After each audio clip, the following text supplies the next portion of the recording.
Hello बालक, कैसे हैं आप लोग? उम्मीद करता हूँ मज़े में होगे, जम के पढ़ाई कर रहे होगे, अभी तक के टॉपिक को रिवाइज कर लिया होगा, है ना? आगे बढ़ेंगे आज हम। And today we have to see strategic change. आज के लेक्चर में हम स्ट्रेटेजिक चेंज को डिस्कस करने जा रहे हैं और डिजिटल ट्रांसफॉर्मेशन के बारे में हम थोड़ा बहुत कवर कर पाएंगे। देखते हैं कितना टॉपिक हम कवर कर पाते हैं।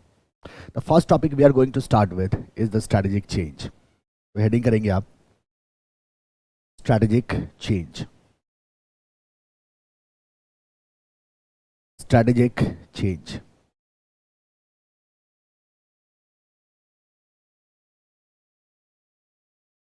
स्ट्रैटेजिक चेंज में पर्टिकुलरली दो प्रोमिनेंट टॉपिक्स हैं। एक होता है initiating strategic change, initiating strategic change, और दूसरा होता है कर्ट लेविन चेंज प्रोसेस। जैसा मैंने आपको कहा था, इन्हीं कॉन्सेप्ट का आप इस्तेमाल करोगे during digital transformation. Digital transformation में चेंज मैनेजमेंट का बहुत ही इंपॉर्टेंट रोल होता है। डिजिटल ट्रांसफॉर्मेशन में ऑर्गेनाइजेशन डिजाइन का भी बहुत इंपॉर्टेंट रोल होता है। सर्टेनली इसीलिए मैकिन्से 7S मॉडल को मैंने इसके साथ रखा है। और पहले हम स्ट्रैटेजिक चेंज को समझते हैं, फिर डिजिटल ट्रांसफॉर्मेशन में चेंज मैनेजमेंट कैसे हो सकता है उसको समझेंगे, और लास्ट में हम मैकिन्से मॉडल को कवर करेंगे। So let's start with the strategic change. ये क्या होता है और इसकी क्यों जरूरत हो जाती है हमें, है ना? This is the first thing we have to understand. Now जो सबसे बेसिक बात है जो आप बहुत अच्छी तरह से जानते हैं वो क्या है, जरा गौर करो। Put a note section here, ठीक है? And let's talk about how you formulate a strategy. How you formulate a strategy. अगर मैं आपसे ये सवाल पूछूं कि आप स्ट्रैटेजी को कैसे फॉर्मुलेट करते हो, क्या प्रोसेस था उसका, तो answer is very simple, right? सबसे पहले हम क्या करते हैं, we analyse our business environment. हम अपने बिजनेस एनवायरनमेंट को एनालाइज करते हैं। बिजनेस एनवायरनमेंट में कई सारे फैक्टर्स होते हैं, जिन फैक्टर्स को हम इंटरनल और एक्सटर्नल में डिवाइड कर देते हैं। इंटरनल का मतलब है जो हमारे ऑर्गेनाइजेशन के अंदर के एस्पेक्ट्स हैं, और एक्सटर्नल का मतलब है जो हमारे ऑर्गेनाइजेशन के बाहर के एस्पेक्ट्स हैं। एक्सटर्नल फर्दर माइक्रो और मैक्रो में डिवाइड होता है, that we already know. So this is our environment, internal environment and external environment, and we analyze both internal and external environment. ठीक है? Internal environment के analysis से we get the understanding of strength and weaknesses, and external analysis के से we get the understanding of opportunities and threats. Now, based on these strengths, weakness, opportunities and threats, we formulate our strategy. Formulation इसके आधार पे किया जाता है, formulation of strategy, formulation of strategy. अब हम जानते हैं as far as business environment is concern, business environment is dynamic, it is highly dynamic, it is ever changing. ये क्या होता है, ये हमेशा बदलता रहता है, it is ever changing. Now tell me one thing, अगर बिजनेस एनवायरनमेंट डायनामिक है तो ये चेंज होगा। अगर ये चेंज होगा तो क्या SWOT में चेंजेस आ सकते हैं? आप बोलोगे हाँ। अगर इंटरनल और एक्सटर्नल में, खास करके एक्सटर्नल एनवायरनमेंट में अगर चेंजेस होती हैं तो यहां जो आपका SWOT है इसमें चेंज आ जाएगा। अगर इसमें चेंज आ जाएगा तो जरा सोचो, जिस आधार पे आपने स्ट्रैटेजी को फॉर्मुलेट किया था वही बदल गया। तो जिस आधार पे आपने स्ट्रैटेजी को फॉर्मुलेट किया, अगर वो आधार ही बदल जाए तो ऐसे सिचुएशन में क्या हमें स्ट्रैटेजी को चेंज करने की जरूरत होगी? हो सकता है कि हमें हमारे करंट स्ट्रैटेजी को मॉडिफाई करना पड़े, हो सकता है हमें बिल्कुल ही नई स्ट्रैटेजी को अप्लाई करना पड़ जाए as per the new situation, right? आप क्या बोलोगे? Yes, that is going to happen. अब ये कैसे होगा? आप कहते हैं क्या कि strategy is formulated based on strength, weakness, opportunity, threat, which comes from internal and external environment, and we know that the environment is highly dynamic, it keeps changing. So accordingly the SWOT will change, and eventually you will have to change your strategy. आपको अपनी strategy को change करना होगा। दो बातें हो सकती है, या तो बिल्कुल ही फ्रेश स्ट्रैटेजी लाने की जरूरत हो जाए, या फिर हम अपने करंट स्ट्रैटेजी को मॉडिफाई करके भी कंटिन्यू कर सकते हैं, but change is evident, that will happen for sure. अब इसी प्रोसेस को, due to change in environment you have to bring change in your strategy, इसी प्रोसेस को कहा जाता है स्ट्रेटेजिक चेंज। इसी प्रोसेस को कहा जाता है स्ट्रेटेजिक चेंज। और आप देख सकते हैं ये इतना इजी नहीं होने वाला है, तो certainly it is a complex process.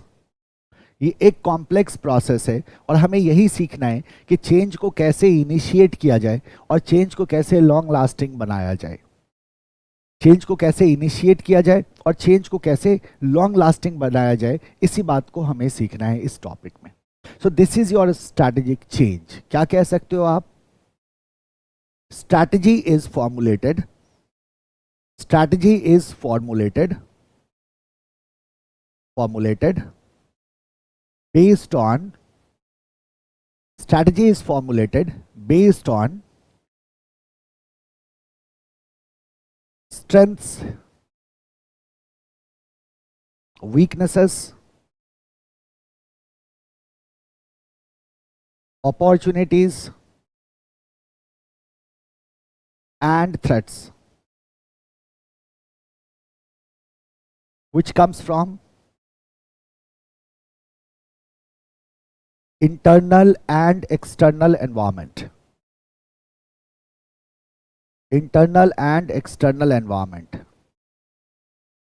As we know that the environment is dynamic, as we know that the environment is dynamic, it is ever changing.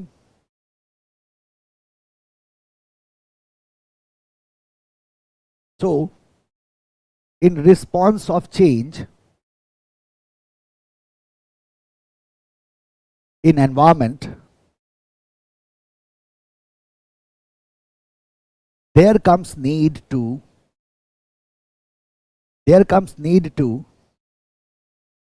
bring a new or fresh strategy or modify existing strategy. This process is called as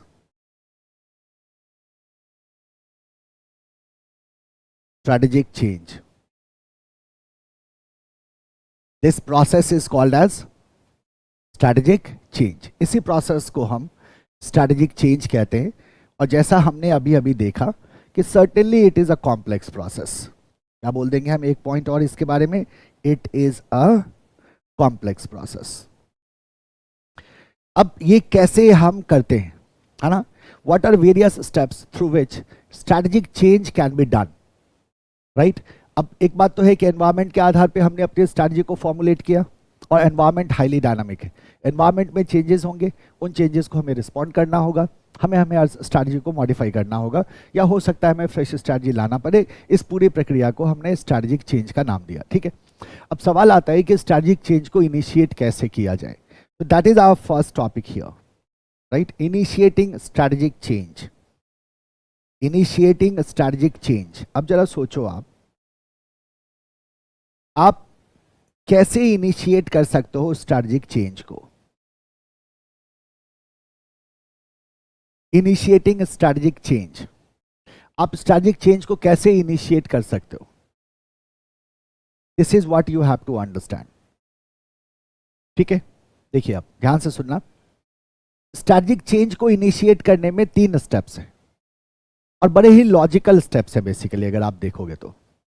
So there are 3 steps and all 3 steps are very logical and very connected.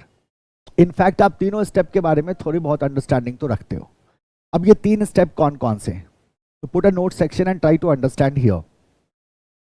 देखो हम कहते हैं क्या कि if you have to bring the strategic change, तो सबसे पहले आपको ये समझना होगा कि हमें क्या वाकई बदलने की जरूरत है। You will have to understand the need of change, you have to recognize the need of change, अब ये recognition of need of change कैसे होगा, तो आप क्यों बदलना चाह रहे हो पहले मेरे को ये बताओ। तो आप कहते हो सर क्योंकि एनवायरनमेंट चेंज हुआ है, और जब एनवायरनमेंट में चेंज आता है तो अकॉर्डिंगली स्ट्रैटेजी में चेंज लाना पड़ेगा हमें। एनवायरनमेंट में क्या आ चुका है, चेंज, और उसी चेंज के रिस्पॉन्स में हम अपनी स्ट्रैटेजी में चेंज लाना चाह रहे हैं। तो एक बात बताओ, हमें कैसे पता चलेगा, क्या हमें बैठे बैठे पता चल जाएगा कि एनवायरनमेंट में चेंज आया है? The answer is no. So what you have to do is you have to understand कि भाई एनवायरनमेंट में चेंज आया है, इसको आपको आइडेंटिफाई करना होगा, और फिर आपको यह भी देखना होगा कि क्या वो चेंज आपको बदलने के लिए मोटिवेट कर रहा है या नहीं कर रहा है। And for that purpose you will have to do the analysis. So सबसे पहला जो स्टेप होता है वो होता है रिकॉग्नाइज नीड ऑफ चेंज। और आप जब नीड ऑफ चेंज को रिकॉग्नाइज करने की बात करते हैं तो आप क्या कर लोगे, आपने कहा सर हम सॉर्ट एनालिसिस कर लेंगे। याद करो, sort analysis is a combination of internal and external analysis.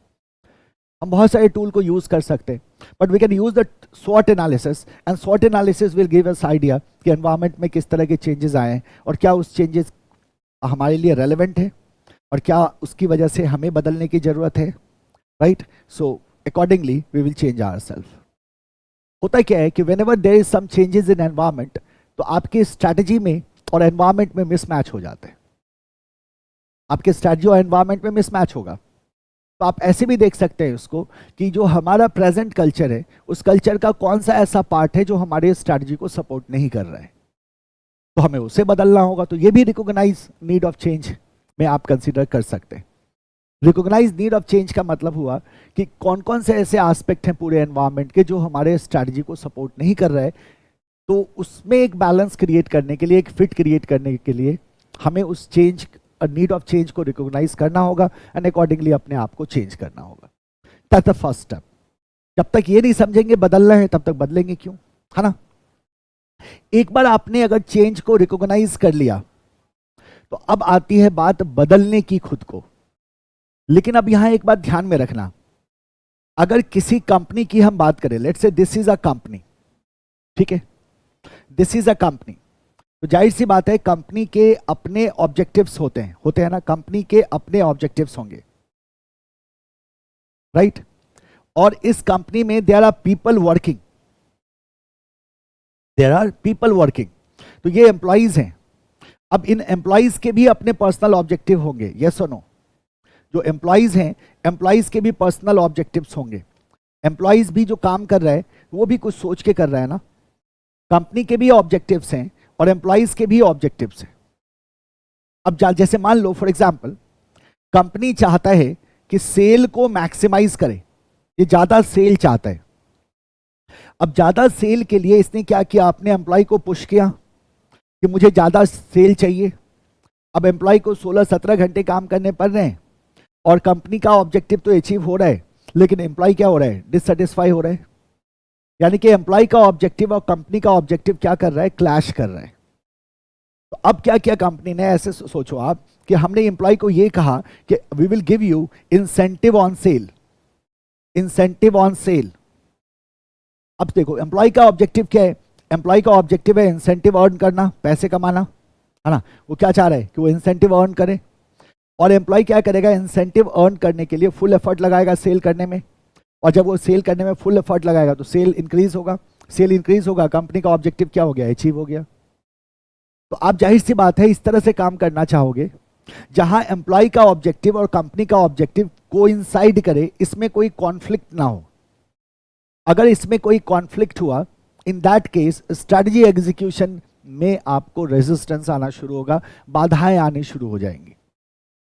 तो once you understand the need of change, then you have to create a shared vision. Shared vision का मतलब यह है कि पूरे ऑर्गेनाइजेशन में ऑटोमेटिकली कमिटमेंट होगा कंपनी के विजन को अचीव करने के लिए, और एक हार्मनी आपको कंपनी में दिखाई देगी, राइट। शेयर्ड विजन में क्या होता है कि जो विजन फॉर्मुलेट हो रहा है वो टॉप लेवल के द्वारा विजन सर्टेनली फॉर्मुलेट होता है, लेकिन इस प्रक्रिया में सबका कंट्रीब्यूशन होता है। हर एक लेवल से we are getting the feedback, हर एक लेवल से we are getting the feedback, and based on that feedback policies are framed. अगर आपने हर एक लेवल के एम्प्लॉय को अपने विजन फॉर्मुलेशन में इन्वॉल्व किया, और फिर क्या होता है, विजन का प्रॉपर डेलीगेशन होता है ना। वेल आर्टिकुलेटेड विजन, क्या बोलोगे आप, वेल आर्टिकुलेटेड विजन, मतलब सबके साथ कम्युनिकेट किया जाता है। किसके थ्रू कम्युनिकेट किया जाएगा, आर्टिकुलेटेड मतलब कम्युनिकेटेड। तो आपके तो कंपनी के जितने मैनुअल्स हैं उन मैनुअल्स पे विजन होगा, कंपनी के वेबसाइट्स पे विजन होगा, है ना, कंपनी के डिफरेंट डॉक्यूमेंट्स पे विजन होगा, और उन विजन्स को एम्प्लॉइज पढ़ेंगे, एक एक मेंबर ऑफ ऑर्गेनाइजेशन को, एक एक स्टेक होल्डर्स को। All stakeholders must be aware about the vision of the company, and there certainly should not be any conflict between the objective of company and the objective of employee. You will have to create such kind of environment. तभी एक enthusiastic environment आपका create होगा, जिस environment में you will be able to achieve your objective of bringing change. तो इसको कहते हैं shared vision. क्या क्रिएट करना होगा हमें, शेयर्ड विजन क्रिएट करना होगा, जहां एम्प्लॉय और कंपनी दोनों का विजन सेम हो जाता है और कहीं कोई कॉन्फ्लिक्ट नहीं रहता, तो फिर चेंज ट्रांजिशन स्मूथली होगा। अगर कॉन्फ्लिक्ट रह गया ऑब्जेक्टिव में तो ट्रांजिशन स्मूथली नहीं हो पाएगा और हम चेंज को सही तरह से अफेक्ट नहीं कर पाएंगे। वंस इट इज डन, फिर हम कहते हैं once we have the shared vision, then we talk about implementing the change, institutionalise the change. Change को क्या कर देना, इंस्टीट्यूशनलाइज कर देना, और जहां new set of behaviour old set of behaviour को पूरी तरह से रिप्लेस कर देता है और हम न्यू सेट ऑफ बिहेवियर को इंप्लीमेंट कर देते हैं। तो institutionalise the change is the last step. 3 step में you initiate the change. Strategic change is initiated in 3 steps: recognise the need of change, create shared vision and institutionalise the change. This is called as strategic change, right. तो आप क्या बोलोगे, strategic change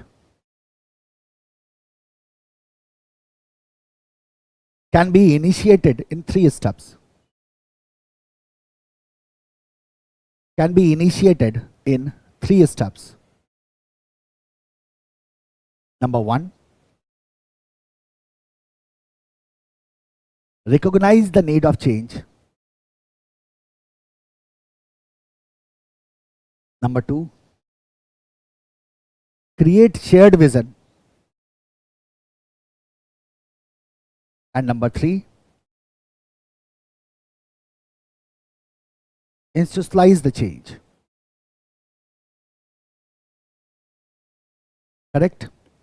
पहला, recognize the need of change.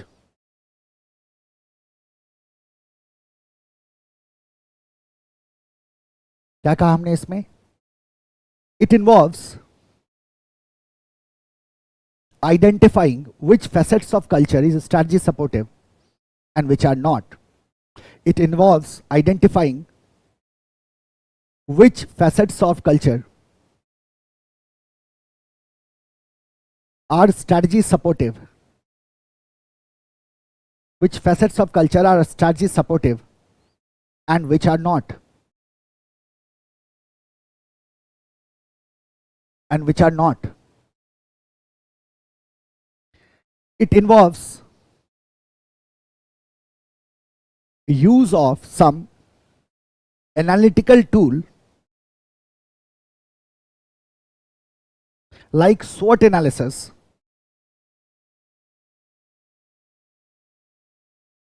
to analyze environment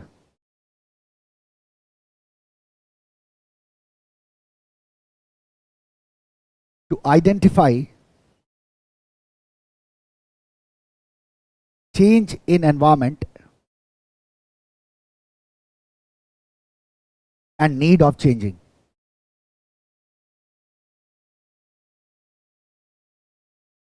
ये हो गया आपका पहला step, recognise the need of change. Second step, create shared vision.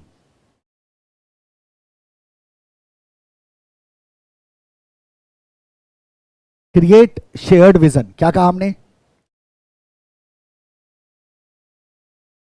Objectives of company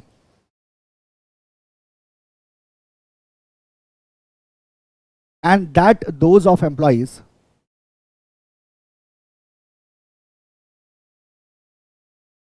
must coincide and there should not be any conflict. There should not be any conflict. Company और employ के objective coincide करना चाहिए, उनके बीच में किसी तरह का conflict ना हो। उनके बीच में अगर किसी तरह का कॉन्फ्लिक्ट होगा, you won't be able to achieve your objective, right. Shared vision involves getting feedback from every level of organization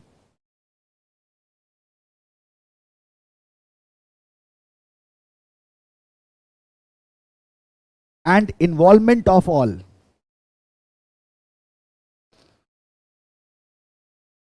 in vision formulation, which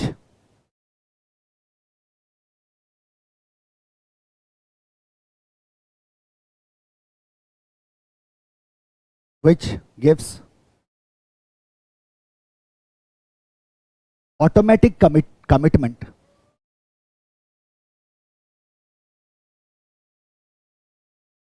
of all members of organization.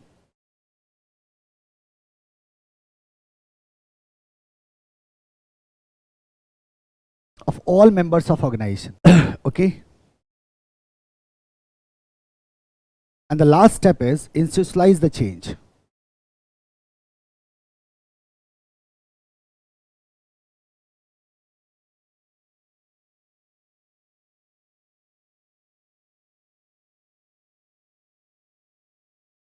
Right, यहाँ क्या बोलोगे, ये तो एक्शन वाला stage है, implement कर रहे हैं। इंस्टीट्यूशनलाइज करने का मतलब इंप्लीमेंट करना, तो आप बोलोगे it involves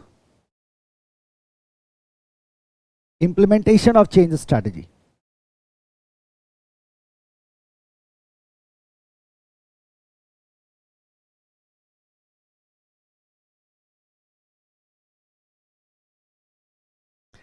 Change takes time to prevail. It should be monitored and reviewed continuously.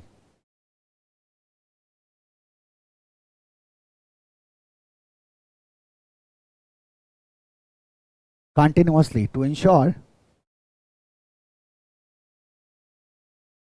ensure that organization and its members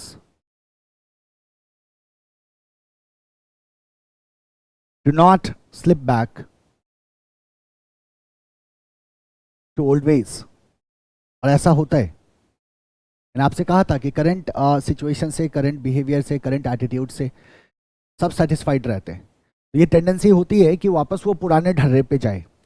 तो पुराने तरीके से जो काम कर रहे थे वहीं से तो हम हटे। क्यों हटे? क्योंकि हमें बदलने की जरूरत थी, क्योंकि एनवायरमेंट चेंज हो चुका है। तो ये इंश्योर करना है कि वापस हम पुराने तरीके पे ना जाएं, and for that purpose we have to continuously monitor and review. So this is your institutionalise the change and this all about your initiating strategic change. But एक प्रॉब्लम है, पता है क्या प्रॉब्लम है? जैसा मैंने आपसे कहा कि ऐसा होता है, जैसे आप खुद पे भी देखना, आप बहुत सारे बच्चों में भी ऐसा देखोगे, पढ़ना शुरू किया, 2 दिन पढ़ा और तीसरे दिन फिर वापस छोड़ दिया पढ़ाई। हाँ, 2 दिन पढ़ा, 4 दिन का ब्रेक आ गया। ऐसा क्यों हो रहा है?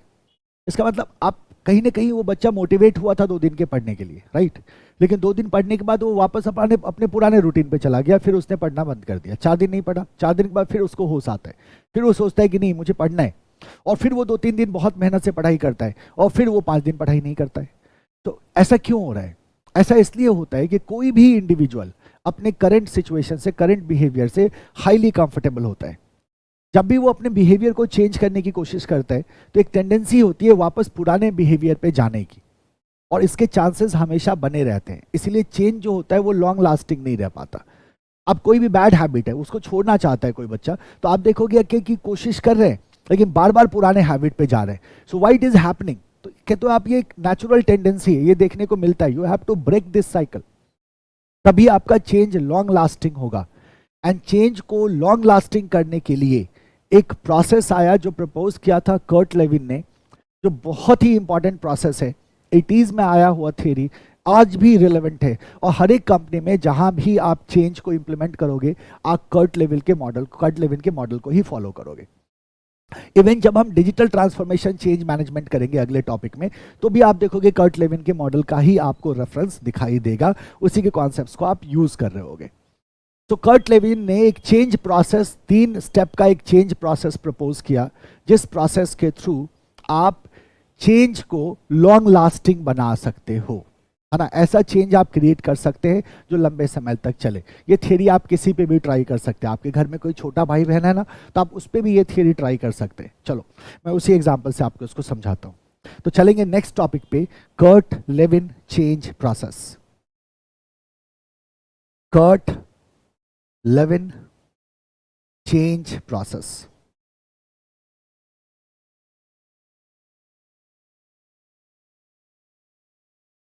To make change long lasting,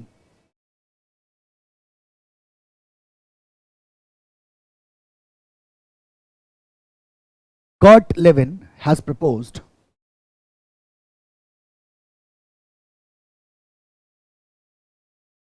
a 3-step process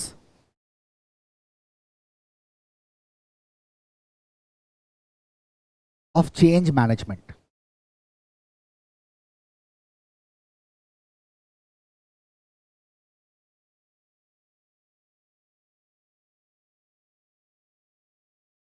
सबसे पहला A, unfreezing, B, change, C, refreezing. Unfreezing, change and refreezing. Unfreeze करना, चेंज करना और रीफ्रीज करना, ठीक है। ये है आपका कर्ट लेविन का प्रोसेस। 3 स्टेप का प्रोसेस है। पहले स्टेप में अनफ्रीज करना है, फिर चेंज करना है, फिर रीफ्रीज कर देना है, राइट। अब ऐसे सोचो आप, मान लो कि you have some water with you, है ना, पानी है आपके पास। क्या है आपके पास? पानी।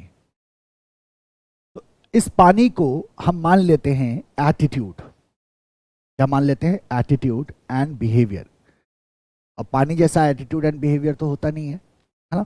चलो एनीवे, बचपन से इंसान ने कुछ सीखा, अपने माँ बाप से सीखा, अपने अड़ोस पड़ोस के लोगों से सीखा, अपने रिलेटिव से सीखा, अपने दोस्तों से सीखा, टीचर से सीखा। सीखते सीखते वो बहुत सारी चीज़ों को सीखता है और वो अपनी एक पर्सनालिटी डेवलप करता है, ठीक है। अब वो अपनी पर्सनालिटी डेवलप कर रहा है, तो क्या हो रहा है कि ये जो वाटर था, जिसको हमने कहा शुरू में वो कच्चा घर है, उसको सिखाया जा रहा है ना। और धीरे धीरे वो बच्चा क्या कर रहा है? चीज़ों को ग्रास्प कर रहा है, चीज़ों को सीख रहा है। तो उसके बाद ऐसे सोचो कि उसका जो एटीट्यूड एंड बिहेवियर है, एक ग्लास शेप में आपने क्या किया? इस पानी को डाल दिया, राइट। और फिर ये फ्रीज हो गया। Now what is this? This is ice now. अब ये आइस है, अब ये आइस है। अब ये इसका फिक्स्ड बिहेवियर है, ये इसका फिक्स्ड एटीट्यूड है। ये क्या है? इसका फिक्स्ड बिहेवियर है, फिक्स्ड एटीट्यूड है। अब तो ये आइस है। अब अगर मैं चाहता हूं कि मैं इसके एटीट्यूड एंड बिहेवियर को कप शेप का बना दूं, अभी तो ये ग्लास शेप का है, तो अगर हम इस आइस को इसमें पलट के डाल दें कप शेप में, तो क्या वो कप शेप का बनेगा? अब आप बोलोगे नहीं बनेगा, क्योंकि ये तो आइस हो गया सर। आपने पानी डाला था, अभी आप सिखा रहे थे, आप कह रहे थे कच्चा घर है, अभी सीख रहा है, तो उसका तो एक final attitude and behaviour develop हो चुका है। और ये जो एटीट्यूड एंड बिहेवियर है इसका, लंबे समय के इसके एक्सपीरियंसेस के आधार पे, इसके एक्टिविटीज के आधार पे, इसके डेली रूटीन के आधार पे, इसके बिहेवियर, अल्टीमेटली इसका कैरेक्टर बिल्ड हुआ है ये। And this is like an ice. तो this is the attitude and behaviour which is solid, ठीक है। अब हम चाह रहे हैं चेंज करें। चेंज मैनेजमेंट का तो यही मतलब होता है। अब हम चाह रहे हैं कि ये जो पर्सन है, इसके एटीट्यूड एंड बिहेवियर को ग्लास शेप से कप शेप में बदल दें। बोले ये कैसे होगा भाई? ये तो होगा ही नहीं। हाँ, हो सकता है। बिल्कुल सही जवाब आपके दिमाग में आ रहा होगा कि सर हो सकता है। एक तरीका है कि पहले मुझे इस आइस को क्या करना होगा? ब्रेक करना होगा। जब तक इस आइस को मैं ब्रेक ना करूं, इसको पिघला के वापस पानी ना बना दूं, तब तक ये चेंज नहीं होगा। इसको ब्रेक करने का मतलब क्या हुआ कि जो ओल्ड एटीट्यूड एंड बिहेवियर है, इसको ब्रेक करना, और ये इतना आसान नहीं होगा। क्यों नहीं होगा? क्योंकि ओल्ड एटीट्यूड एंड बिहेवियर से वो इंडिविजुअल जो है वो तो बहुत कंफर्टेबल है, तो उसको ब्रेक करना इतना आसान नहीं होगा। बट हाँ, we will have certain way to break it. जब तक हम इसे ब्रेक ना करें, तब तक ये न्यू शेप में नहीं जा सकता। अब हमने इसे ब्रेक किया, ब्रेक करने के बाद हम क्या कर देते हैं? इसको चेंज कर देते हैं। अब आ गया चेंज, यानी कि ब्रेक करके वाटर बना, अब उसको हमने कहां डाल दिया, कप में डाल दिया। ठीक है, अब बताओ कप में, ये जब आपने ब्रेक करके इसको कप में डाला, ये तो पानी ही है टेक्निकली देखा जाए तो।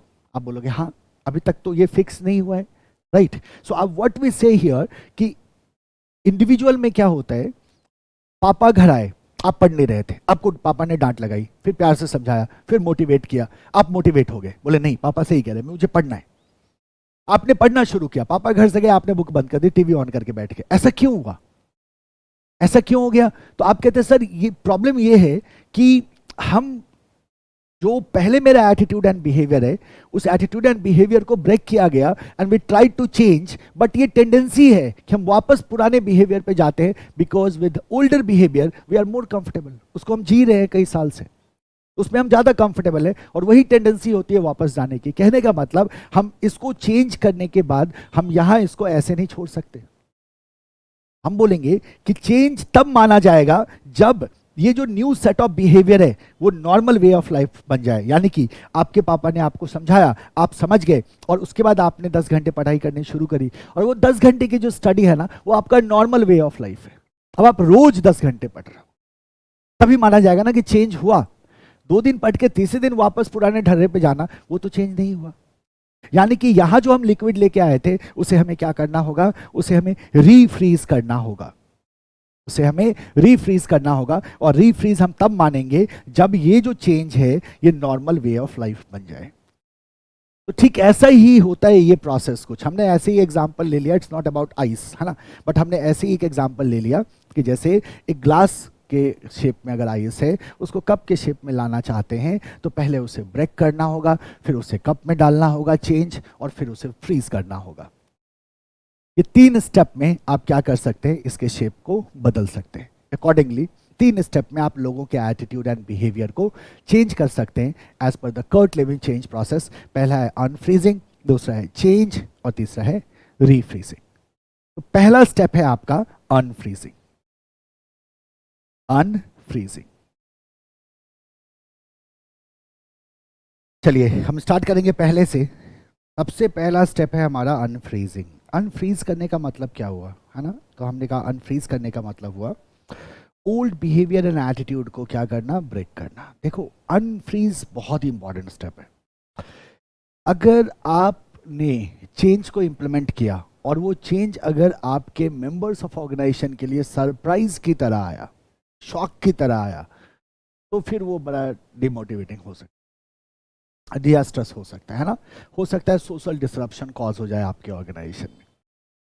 चलो सोचो, आप खुद सोचो, मान लो एक सिचुएशन है जहां you are working in an organisation and you are reporting to someone, let's say your department head.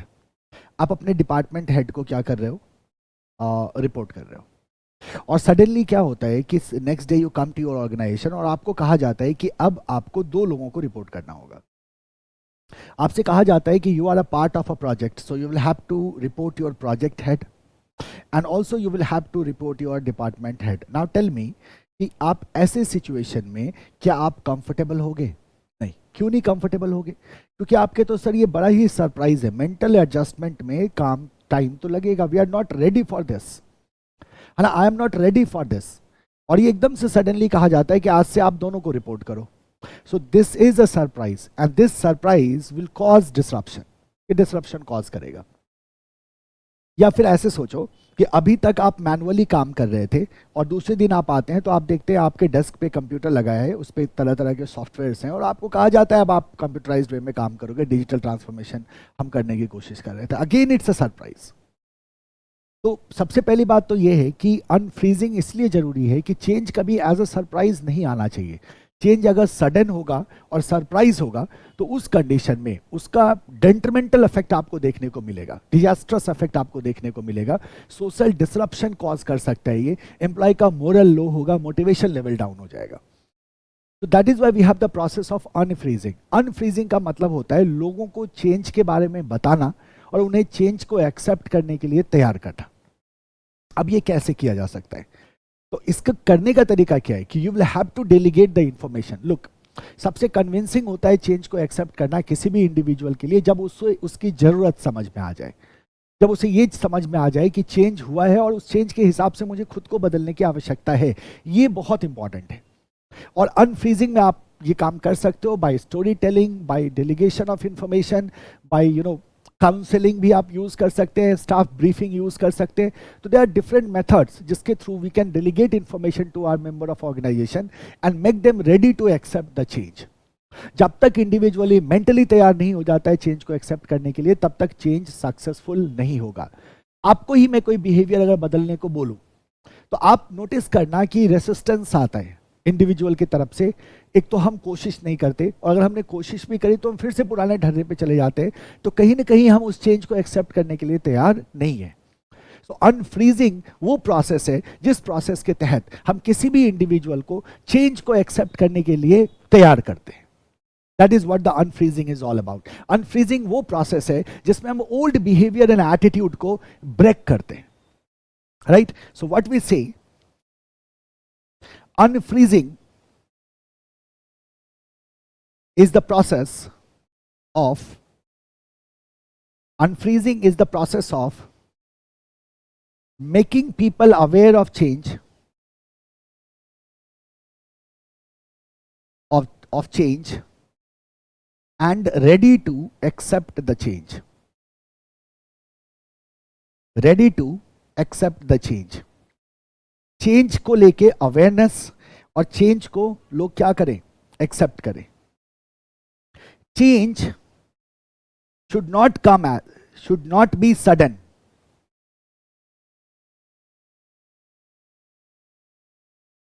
और come as a surprise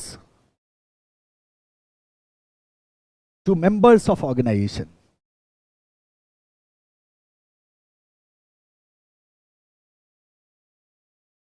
If it is so, then it may cause social disruption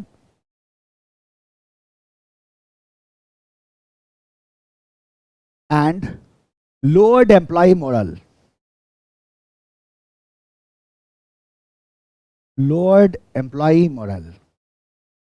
So change must not be sudden.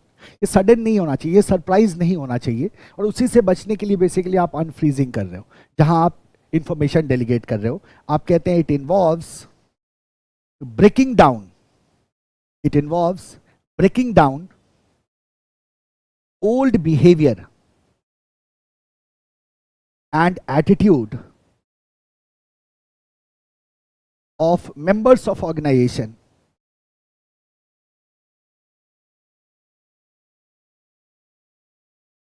and make them ready to accept change.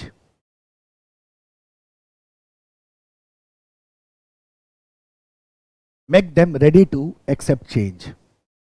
तो old behaviour and attitude को break करना है ताकि वो change को accept करने के लिए तैयार हो जाए। ये करते कैसे है, हमने क्या कहा, in this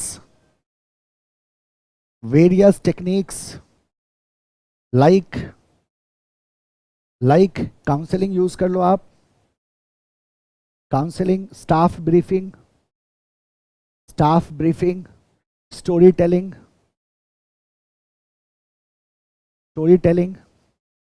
showing examples, etc. can be used to share information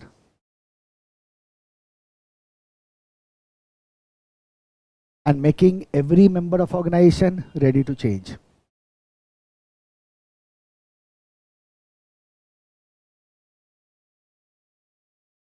Ready to change. This is the process of unfreezing. So unfreezing वो process है जिसके तहत हम लोगों को बदलाव के लिए तैयार करते हैं, उनके ओल्ड बिहेवियर एंड एटीट्यूड को ब्रेक करते हैं, and we make them ready to accept the new behaviour and attitude. That is what called as unfreezing. Unfreezing के बाद जो अगला स्टेप होता है वो होता है चेंज का। अनफ्रीजिंग में people are ready to change, they are mentally ready to change, they understand कि बदलने की जरूरत है और वो बदलने को तैयार हो रहे हैं। तो फिर आप सेकेंड स्टेप पे जाते हैं जहां एक्चुअली चेंज को अफेक्ट किया जाता है, and new set of behaviour follow करने के लिए आप अपने मेंबर्स ऑफ ऑर्गेनाइजेशन को मोटिवेट करते हो, right. So that is second step which is called as change. Change का मतलब है changing into new situation. The second step is change. क्या बोलेंगे? It involves changing into new situation. It involves changing into new situation. But जरा आप गौर करो एक बात को, बड़ी ध्यान से समझो मेरी बात को. आप कह रहे हो सर किसी को भी बदलना इतना मुश्किल है? बिल्कुल मुश्किल है, क्योंकि बड़ा ही डीप रूटेड होता है आपका करंट बिहेवियर, जिसको कोई छोड़ने को तैयार नहीं होता जल्दी.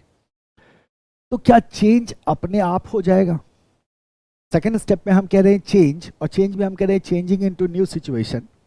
तो जब आप हमने वो रेडी हैं, मेंटली रेडी हैं चेंज को एक्सेप्ट करने के लिए, और न्यू सेट ऑफ बिहेवियर अगर हमने सामने रखा, तो क्या ये इतना इजी है कि वो अपने ओल्ड सेट ऑफ बिहेवियर को पूरी तरह से छोड़ के न्यू सेट ऑफ बिहेवियर पे चला जाए? क्या ये ऑटोमेटिकली हो सकता है? Now this is something where a new theory came into existence. अब एच.सी. केलमैन का कहना है कि चेंज आप लाओगे कैसे? ये अपने आप नहीं होता. चेंज कैसे होता है, या चेंज अगर होगा तो चेंज होने के कितने तरीके हैं? तो एच.सी. केलमैन ने 3 मेथड प्रपोज किया है, 3 तरीके बताए हैं, 3 वेज बताए हैं जिससे चेंज को अफेक्ट किया जा सकता है किसी ऑर्गेनाइजेशन में. एक मेथड होता है कंप्लायंस का, एक होता है आइडेंटिफिकेशन का, और एक होता है इंटरनलाइजेशन का. So they are 3 different methods through which change can be affected. ये किसने दिया है? ये दिया है आपका एच.सी. केलमैन ने. तो आप क्या कहोगे? एच.सी. केलमैन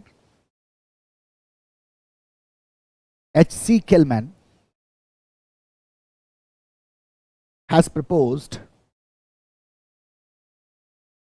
3 methods to bring change or affect change. First is called as compliance. Second is called as identification. And third is called as internalization. तो ये 3 मेथड हैं, कंप्लायंस, आइडेंटिफिकेशन एंड इंटरनलाइजेशन. ये 3 मेथड है जो किसने प्रपोज किया है? ये 3 मेथड आप प्रपोज किया आपके एच.सी. केलमैन ने. और इन 3 मेथड को हमें समझना है, कंप्लायंस क्या होता है, आइडेंटिफिकेशन क्या होता है, और इंटरनलाइजेशन क्या होता है. 3 मेथड है हमारे पास, और सबसे पहला जो मेथड है दैट इज आर कंप्लायंस. क्या होता है कंप्लायंस के केस में? ठीक है, कंप्लायंस के केस में अब जरा एक छोटा सा नोट लगाओ, है ना, और जरा समझो क्या हुआ. सुनो क्या हुआ, सुनो. एक बालक है जिसका नाम है राम. ठीक है,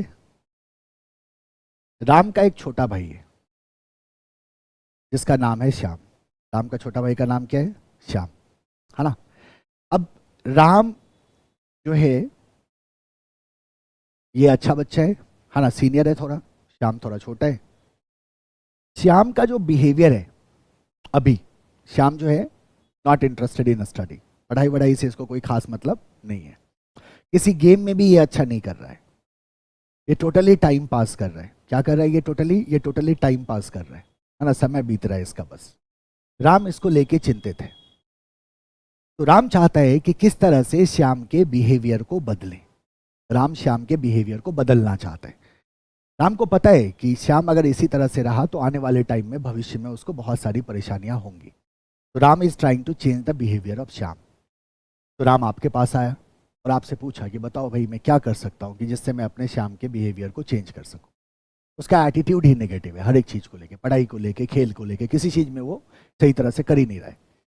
क्या करूँ मैं? ऐसा क्या करूँ मैं कि उसके एटीट्यूड को बदल दूँ?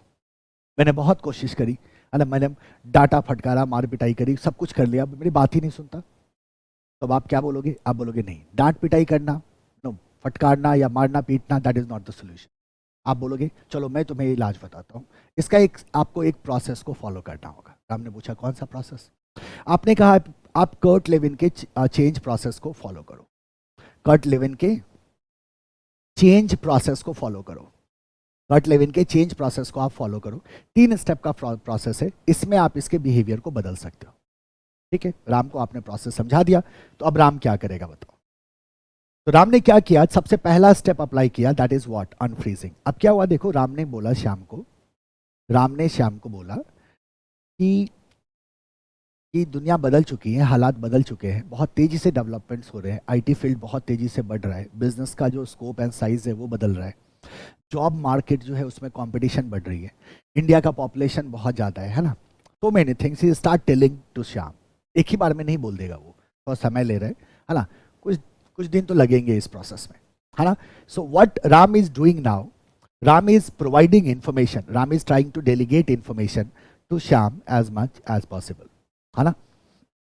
इसके अलावा अब क्या हुआ, एक दिन राम ने श्याम को बिठाया और स्टोरी बताया किसी के बारे में, है ना, किसी एक बच्चे के बारे में स्टोरी बताया जो नहीं पढ़ता था, और बाद में जाके उसको अपने लाइफ को जीने में बहुत परेशानी हुई, उसे जॉब नहीं मिल रही थी क्योंकि उसका एकेडमिक रिकॉर्ड अच्छा नहीं था, तो वो किसी भी चीज़ में अच्छा नहीं कर पा रहा था, गेम में भी अच्छा नहीं कर पा रहा था। सो स्टोरी टेलिंग के थ्रू राम जो है he is trying to convince the Shyam कि that he is on wrong path, है ना, he need to change his behaviour, this is time, high time to change his behaviour. फिर बताता है ये इसको कि अगर तुम्हारे बोर्ड में अच्छे मार्क्स नहीं आए, अब तुम्हारा बोर्ड का एग्जाम होने वाला है, तुम्हें अच्छे कॉलेज नहीं मिलेंगी, अच्छी कॉलेज नहीं मिलेंगी, कैंपस नहीं होगा, कैंपस नहीं होगा, जॉब नहीं मिलेंगी, जॉब नहीं मिलेंगी, फिर आगे क्या करोगे। इस तरह से ये क्या कर रहा है, इसको कई तरह के मेथड को यूज़ कर रहा है, काउंसलिंग कर रहा है, डेलीगेट कर रहा है इन्फॉर्मेशन को, स्टोरी टेलिंग कर रहा है। ये सब राम क्यों कर रहा है, राम ये इसलिए कर रहा है ताकि श्याम का जो सोचने का तरीका है वो थोड़ा वो बदल सके, श्याम सिचुएशन को समझ सके कि उसे बदलने की आवश्यकता है, राइट। हो सकता है राम अपने फादर का भी एग्जाम्पल ले ले कि देखो हमारे फादर ने कितना स्ट्रगल किया, कितना स्ट्रगल करके हमारे लिए ये सारी चीज़ें क्रिएट करी है, उनकी स्टोरी बताई, है ना, वो किस तरह से पढ़ाई करी थी, उन्होंने किस तरह से जॉब करी, and so many things can be done. ये क्यों कर रहा है राम, तो आप कहते हो this is basically the process of unfreezing, जिसके थ्रू वो इन्फॉर्मेशन डेलीगेट कर रहा है, स्टोरी टेलिंग कर रहा है, काउंसलिंग कर रहा है, ताकि जो श्याम का जो बिहेवियर है, ओल्ड बिहेवियर जो है श्याम का, उसको क्या किया जा सके, ब्रेक किया जा सके, उसको ब्रेक किया जा सके और इसको ये समझाया जा सके कि इसे बदलने की जरूरत है as per the new situation, इसको अपने बिहेवियर को क्या करना होगा, चेंज करना होगा, this is the high time. तो एक टाइम ऐसा आएगा, है ना, जब ये श्याम कहता है राम से कि ठीक है बात तो सही है तुम्हारी, बताओ मुझे क्या करना चाहिए, है ना। द मोमेंट श्याम आस्क कि मुझे क्या करना चाहिए, इसका मतलब he is ready to accept the change, है ना। जैसे ही ये हुआ, then Ram will go to the second step. अब ये किस पे जा रहा है, ये सेकेंड स्टेप पे जा रहा है जहां ये चेंज करेगा, यानी कि अब ये new set of behaviour decide करेगा, किसके लिए, श्याम के लिए। अब ये यही बात कर रहे थे हम केलमैन की। केलमैन ने कहा कि आप क्या new set of behaviour decide कर दोगे तो श्याम बदल जाएगा। राम ने कहा श्याम को तुम्हें 6 घंटे रोज पढ़ाई करनी है, दैट्स इट। तो क्या श्याम पढ़ लेगा, नहीं पढ़ेगा। वो क्यों नहीं पढ़ेगा, भले ही वो तैयार है, वो समझ रहा है, अब वो सीरियसनेस ऑफ मैटर समझ रहा है, मैं बोर्ड में हूं, अगर यहाँ स्कोर नहीं कर पाया तो मामला खराब हो जाएगा। इसमें तो राम सक्सेसफुल हो गया कि उसको ये बात समझा दिया कि this is the high time to change, अभी अगर चेंज नहीं हुए तो फिर पूरी लाइफ धक्के खाते रहोगे। इसमें तो राम सक्सेस हो गया, he is ready to change. लेकिन अब 6 घंटे का उसको शेड्यूल दे दिया तो क्या वो पढ़ लेगा, ही केलमैन का कहना था, ये होगा ही नहीं। अब यहां 3 तरीके से चेंज किया जा सकता है, इन्होंने कहा। अब क्या क्या तरीके हैं वो देखो। सबसे पहला तरीका है कंप्लायंस। अब क्या होगा देखो, राम ने कहा ठीक है, he is ready to change. अब राम उससे कहता है कि ठीक है, अगर तुमने अगले 1 महीने में अपनी पूरी मैथ्स की बुक खत्म कर दी, है ना, from chapter 1 to chapter last, तो मैं तुम्हें उसका कोई फेवरेट पिकनिक स्पॉट बोल दो या कोई फेवरेट गेम बोल दो, बोला मैं तुम्हारी फेवरेट गेम दिला दूंगा। हाँ, अगर तुम्हें तुम्हारी फेवरेट गेम चाहिए, तुम्हें 30 डेज में ये सारे के सारे चैप्टर्स खत्म करने होंगे। या अगर तुमने 7 डेज तक 6-6 घंटे की पढ़ाई करके मुझे रोज दिखा दिया, तो मैं तुम्हें वीकेंड पे मूवी दिखाऊंगा। What is this? तो आप कहते हैं सर यहां रिवॉर्ड यूज हो रहा है श्याम को मोटिवेट करने के लिए। अब श्याम को मूवी देखना पसंद है, तो अब वो 7 दिन पढ़ाई करेगा, 8वें दिन उसको क्या मिलने जा रहा है, मूवी मिलने जा रहा है। तो हो सकता है उस रिवॉर्ड के लिए वो क्या करे, 6 दिन तक पढ़ाई करे। अब वो 6 दिन तक जो पढ़ाई करेगा वो तो न्यू सेट ऑफ बिहेवियर है ना, क्योंकि याद करो ओल्ड सेट ऑफ बिहेवियर में तो वो पढ़ ही नहीं रहा था। That is the new set of behaviour. तो किसका इस्तेमाल हुआ, रिवॉर्ड का इस्तेमाल हुआ। या फिर ऐसा हो सकता है कि राम ने श्याम को बोला कि अगले 3 घंटे तक तुम पढ़ाई करोगे, अगर बीच में उठ गए तो 5 बार पुशअप करना पड़ेगा, 10 बार पुशअप करना पड़ेगा। So what is this? This is threat of punishment, है ना। अब जरूरी नहीं कि वो पुशअप कराए ही, लेकिन हाँ क्या दिया, थ्रेट ऑफ पनिशमेंट दिया। और हो सकता है उस पनिशमेंट के डर से श्याम क्या करे, वो जितने देर की उसको टाइमिंग दी गई उतनी देर वो पढ़ ले। तो पहला तरीका है चेंज करने का, जहां हम कंप्लायंसेस को यूज करते हैं, मतलब रिवॉर्ड एंड पनिशमेंट को यूज करते हैं या फियर ऑफ पनिशमेंट को यूज करते हैं इंडिविजुअल को मोटिवेट करने के लिए कि वो चेंज्ड बिहेवियर को अडॉप्ट कर ले। पहला तरीका हो गया कंप्लाइंस। कंप्लाइंस में क्या यूज करोगे? Reward and punishment. इसके अलावा दूसरा तरीका है आइडेंटिफिकेशन का। आइडेंटिफिकेशन तब काम करता है जब आप किसी पे साइकोलॉजिकली इंप्रेस्ड हो और उनकी तरह बनना चाहो। अभी क्या हुआ, राम ने क्या कर लिया, राम का फाइनल का एग्जाम आया, राम ने सीए क्रैक कर लिया, now he is a qualified chartered accountant. अब श्याम सोचता है कि यार मुझे भी भाई की तरह सीए बनना है। अब श्याम जो है वो राम पे साइकोलॉजिकली इंप्रेस्ड है, उसकी तरह बनना चाहता है। अगर वो उससे साइकोलॉजिकली इंप्रेस्ड है, उसको अपना रोल मॉडल मान रहा है, उसकी तरह बनना चाहेगा, तो जाहिर सी बात है फिर राम श्याम को क्या बोलेगा कि अगर तुम मेरी तरह बनना चाहते हो तो तुम्हें भी उसी तरह से पढ़ना होगा जिस तरह से मैंने पढ़ा है ना। तुम्हें भी 10 आवर्स की स्टडी रोज करनी होगी। अगर तुमने 10 घंटे की स्टडी रोज कर ली तो तुम भी बन जाओगे, कोई दिक्कत नहीं है ना। What is happening here, identification का मतलब होता है जब कोई इंडिविजुअल किसी पे साइकोलॉजिकली इंप्रेस्ड होता है, कोई उसका रोल मॉडल होता है, तो वो उसकी तरह बनने के लिए उसी स्केल पे मेहनत करता है या उस तरह के बिहेवियर को अडॉप्ट करता है। तो एक तरीका हो सकता है बदलने का आइडेंटिफिकेशन, जहां आइडेंटिफिकेशन में रोल मॉडल होगा और उस रोल मॉडल पे इंडिविजुअल क्या होगा, साइकोलॉजिकली इंप्रेस्ड होगा। याद रखना, रोल मॉडल होना और फैन होना दोनों में बहुत फर्क है। रोल मॉडल पे आप साइकोलॉजिकली इंप्रेस्ड होते हैं, फैन पे जरूरी नहीं है। फैन के केस में आप किसी के फैन है तो इट्स ओके, आपको अच्छा लगता है, आप उसके फैन है। बट रोल मॉडल का मतलब है आप साइकोलॉजिकली इंप्रेस्ड होते हैं, आप उनको हर एक चीज को कॉपी करने की कोशिश करते हैं। इसीलिए आप हर एक बच्चे में देखोगे उनके पेरेंट्स के कुछ लक्षण होते हैं, चलने का स्टाइल हो, बोलने का स्टाइल हो, कुछ बिहेवियर हो, आपको पेरेंट्स का दिखता है। पता है क्यों? क्योंकि किसी भी बच्चे का जो पहला रोल मॉडल होता है ना, वो उनके माँ बाप होते हैं। और जब जैसे ही माँ बाप उनके रोल मॉडल हैं, उस पर वो साइकोलॉजिकली इंप्रेस्ड है, तो वो उनके एक्टिविटीज को, उनके बिहेवियर को कॉपी करते हैं unconsciously. This is a natural process, this will happen for sure, right. तो वही कॉन्सेप्ट आप यहां यूज कर रहे हो कि अगर आप किसी पे साइकोलॉजिकली इंप्रेस्ड हैं, कोई रोल मॉडल है इंडिविजुअल का, उस कंडीशन में उसकी तरह बनने के लिए वो न्यू सेट ऑफ बिहेवियर को एक्सेप्ट करेगा। तीसरा तरीका है आपके पास इंटरनलाइजेशन का। इंटरनलाइजेशन का मतलब क्या है? जहां आपका जो जो इंटरनल थॉट प्रोसेस है इंडिविजुअल का, उसमें चेंज आया। अब क्या हुआ, श्याम जब बहुत अच्छी तरह से चीजों को समझ गया तो श्याम को एक एहसास होता है, श्याम को एक समझ आती है। वो कहता है कि यार मैं जो कर रहा हूं ना, भाई सही कह रहा है, मैं तो फंस जाऊंगा, है ना। जाहिर सी बात है, मेरी किसी अच्छी कॉलेज में एडमिशन नहीं होगा, मैं एग्जाम्स नहीं निकाल पाऊंगा, है ना, क्योंकि मेरा बेस ही नहीं है, मेरा बेस ही कमजोर हो गया। तो क्या होता है, इसका इंटरनल थॉट प्रोसेस, इसके सोचने का तरीका ही बदल जाता है। इसको ये समझ में आ जाता है कि मुझे बदलने की जरूरत है। और अगर इंडिविजुअल का इंटरनल थॉट प्रोसेस बदल जाए तो फिर आपको कुछ भी करने की जरूरत नहीं होती है ना। Left free to learn and adopt. Ram ने क्या बोला? You are now, you can understand कि आपको बदलने की जरूरत है, you are free to learn and adopt. अब आप समझो सिचुएशन को और अकॉर्डिंगली अपने आप को बदलो। This is the process of change.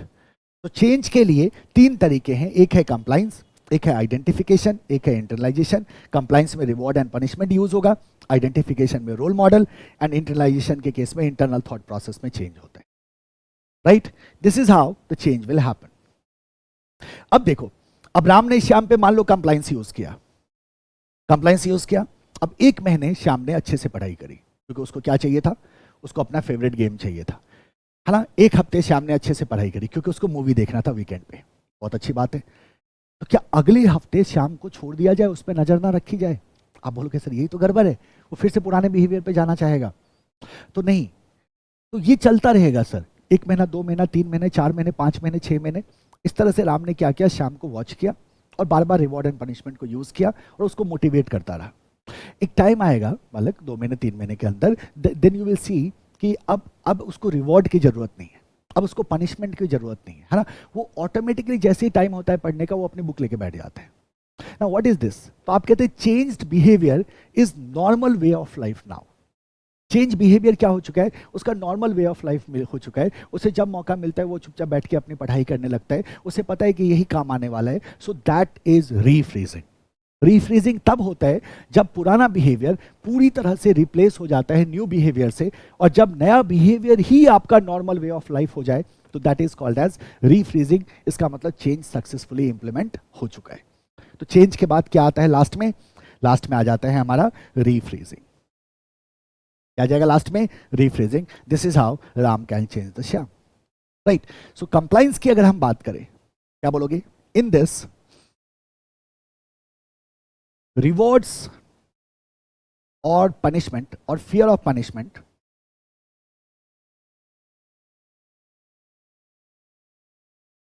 Reward, fear of punishment और actual punishment.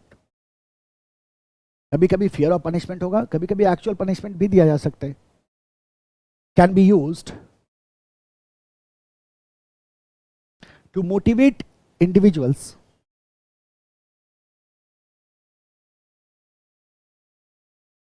to adopt new set of behavior, to adopt new set of behavior. This is your compliance. Second is identification.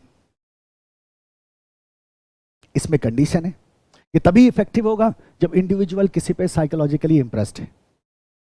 It is effective when individual is psychologically impressed upon some role model,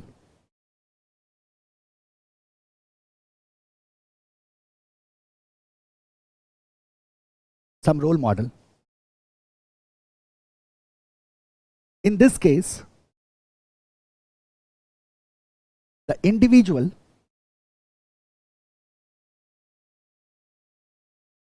accept new set of behavior to become like his her role model. अपने role model की तरह बनने के लिए वो क्या करते हैं, न्यू सेट ऑफ बिहेवियर को एक्सेप्ट कर लेते हैं in the case of identification. And third is internalisation.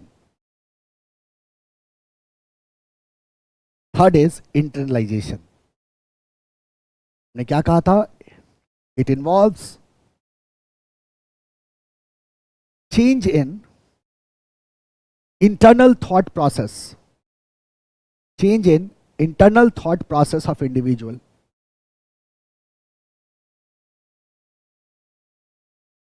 In this, individual is left free to learn and adapt.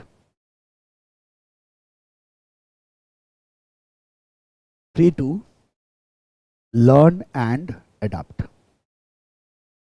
Individual is left free to learn and adapt. This is called as what? Internalization. और we are done with the process. अब हम चलते हैं last step पे जिसको कहते हैं rephrasing, है ना. This is the final step. लेकिन रीफ्रेजिंग कब होता है, तो हम कहते हैं जब changed behaviour normal way of life बन जाए, तब तक याद रखना, क्योंकि चेंज बिहेवियर वापस से पुराने बिहेवियर में जाता है, उसके चांसेस बड़े हाई होते हैं. तो रीफ्रेजिंग तब तक नहीं माना जाएगा जब तक change behaviour normal way of life ना हो जाए, जब तक पढ़ना शाम के लिए एक नॉर्मल चीज ना हो जाए, तब तक हम मान के चलेंगे कि रीफ्रेजिंग नहीं हुआ है. रीफ्रेजिंग कब होगा, क्या कहेंगे, rephrasing occurs when changed behavior becomes normal way of life. New set of behavior replaces old behavior completely. New set of behavior replaces old behavior completely. तो ये था बालक आपका टॉपिक स्ट्रैटेजिक चेंज.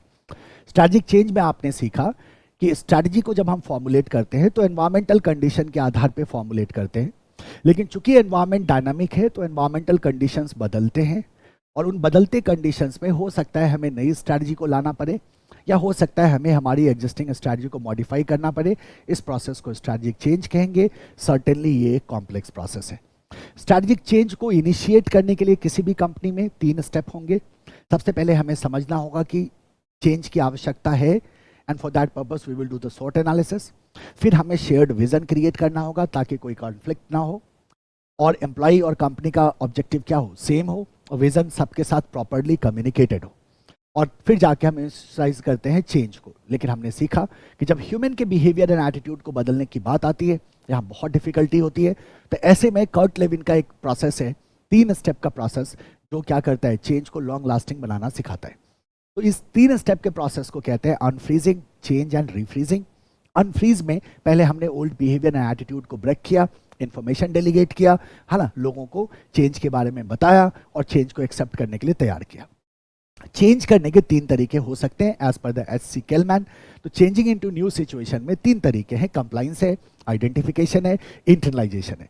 कंप्लाइंस में हम रिवॉर्ड एंड पनिशमेंट का use करते हैं, आइडेंटिफिकेशन में रोल मॉडल का यूज होता है, इंटरनलाइजेशन में इंटरनल थॉट प्रोसेस चेंज होता है। फिर आता है रिफ्रीजिंग। रिफ्रीजिंग तब होता है जब आपका new behaviour normal way of life बन जाए और ओल्ड बिहेवियर को पूरी तरह से रिप्लेस कर दे। So this is all about your strategic change. अब इस स्ट्रैटेजिक चेंज का application we have to see in digital transformation. That is our topic now. ये आपका स्ट्रैटेजिक चेंज हो गया। 2 प्रोमिनेंट क्वेश्चन बनते हैं। इनिशिएटिंग स्ट्रैटेजिक चेंज आपको इंडिविजुअली पूछा जा सकता है, कर्ट लिविंग चेंज प्रोसेस आपको इंडिविजुअली पूछा जा सकता है। ये दोनों ही क्वेश्चन कई बार एग्जाम में आ चुका है। चलेंगे हम नेक्स्ट टॉपिक और स्टार्ट करते हैं डिजिटल ट्रांसफॉर्मेशन। क्या हेडिंग करेंगे? Digital transformation. इसके अंदर we have to see lot of aspect regarding change. तो हम देखते हैं इसको, digital transformation. What does mean by digital transformation? Digital transformation का मतलब क्या होता है? डिजिटल ट्रांसफॉर्मेशन का सीधा सीधा मतलब होता है यूज ऑफ टेक्नोलॉजी, राइट? देखो, अगर हम टेक्नोलॉजी को इस्तेमाल करें बिजनेस में, यूज ऑफ टेक्नोलॉजी, अगर टेक्नोलॉजी का इस्तेमाल करें बिजनेस में, तो that is what the digital transformation is all about, right? अब टेक्नोलॉजी के इस्तेमाल से हम क्या कर सकते हैं? तो we can have a completely new procedure. काम करने का तरीका पूरी तरह से बदल जाएगा, मैनुअल से हम कंप्यूटराइज में जा सकते हैं, राइट? जैसे आप कहते हो ऑर्डर प्रोसेसिंग, मान लो order processing the company is doing manually, so we can do the digital transformation and we can do the order processing, automatically or with the help of some software. या फिर आप ऐसे सोचो कि suppose some company is a kind of brick and mortar type who is selling their product through stores only, right? और फिर हमने क्या किया? We have given the option of online purchase. या आप ऐसे सोचो, have you heard about the IKEA? IKEA is a very renowned company, furnitures वगैरह ये बनाती है, ठीक है? अब IKEA की बात करो तो IKEA ने क्या किया? ऑगमेंटेड रियलिटी ऐप लॉन्च किया। अब क्या कर सकते हो आप इसमें? ऑगमेंटेड रियलिटी ऐप के थ्रू IKEA के what you can do is you can design your entire room, you can see and select the furniture through the app. तो ये ऑगमेंटेड रियलिटी ऐप जो है, इस ऐप के थ्रू क्या कर सकते हैं? आप विजुअलाइज कर सकते हैं कि कोई भी फर्नीचर आपके, मान लो ड्राइंग रूम के फर्नीचर्स आपको लेने हैं, you can use this app to visualize that, और प्रोडक्ट सिलेक्शन आपके लिए क्या हो जाएगा? बहुत ही ईजी हो जाएगा। तो आप क्या कह सकते हैं? Augmented reality app for furniture selection. Now this is an example of what? Digital transformation. अब ये बड़ा ही इनोवेटिव प्रोपोजिशन है, यस और नो? क्योंकि फर्नीचर जब आप ऑनलाइन खरीदने जाते हो तो 2D या 3D व्यू अगर आपको दिखता है, तो in that case also it's very difficult to decide about the furniture. But augmented reality app के थ्रू आप क्या कर पाओगे? You will do the proper selection of the furniture. तो सर्टेनली इसने सेल को क्या किया होगा? बूस्ट किया होगा। So this is the example of what? Digital transformation. So what we do is we use the technology. हम टेक्नोलॉजी का इस्तेमाल करते हैं, we can develop a completely new procedure. हम completely new procedure develop कर सकते हैं, fresh procedure develop कर सकते हैं, या हम एक new product design कर सकते हैं, better product we can launch with the help of what? Augmented, with the help of digital transformation or use of technology. तो डिजिटल ट्रांसफॉर्मेशन का मतलब एग्जैक्टली यही होता है कि जब हम टेक्नोलॉजी को यूज करते हैं to conduct our processes, to do our businesses, then that is called as digital transformation. Transformation word क्यों यूज हुआ है? कि because we are converting ourself, we are transforming ourself by introduction of technology, इसीलिए word transformation use हो रहा है। So it's a kind of digital business, digitalization आप कह सकते हो बिजनेस का। डिजिटलाइजेशन को ही आप बेसिकली क्या कह रहे हैं? डिजिटल ट्रांसफॉर्मेशन कह रहे हैं। बड़ा अच्छा एग्जाम्पल है IKEA का। Likewise have you heard about the Nike? Nike तो आप बहुत अच्छी तरह से जानते होंगे, है ना? नाइकी ने क्या किया? बेसिकली नाइकी ने भी डिजिटल ट्रांसफॉर्मेशन यूज किया, है ना? और नाइकी क्या करता है, जो आप जैसे शूज जब आप खरीदते हैं तो बड़ा इंपॉर्टेंट होता है कि साइज क्या होगा, है ना? प्रॉपर फिटिंग आएगी या नहीं आएगी। और इसी शू के साइज एंड फिटिंग के लिए शूज रेकमेंडेड फॉर, या रिकमेंडेशन बोलो, recommendation app based on leg size. अब कैसे होगा?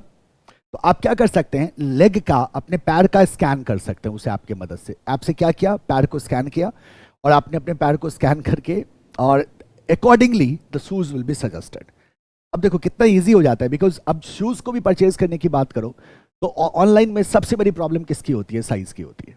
As far as quality is concern, अगर आप ब्रांडेड प्रोडक्ट खरीद रहे हैं तो क्वालिटी इतना बड़ा कंसर्न नहीं होता, बट साइज बहुत बड़े वाला कंसर्न होता है। तो नाइकी ने क्या किया, ऐप डेवलप किया जिसमें आप अपने अपने लेग को स्कैन कर सकते हैं और उसके आधार पे आपको जूते सजेस्ट होंगे। It becomes very easy to select your shoe, right? That's also kind of what innovation कह सकते हो आप, बिल्कुल ही नए तरह का सर्विस ऑफर कर रहा है Nike through the app. This is also an example of what digital transformation. Take an example of Disney. Disney को आप जानते हो बहुत अच्छी तरह से ना, डिज्नी को आप जानते हो बहुत अच्छी तरह से। डिज्नी ने क्या किया? तो डिज्नी ने क्या किया, Disney increased experience of experience of visitors in theme parks, with magic band and personalized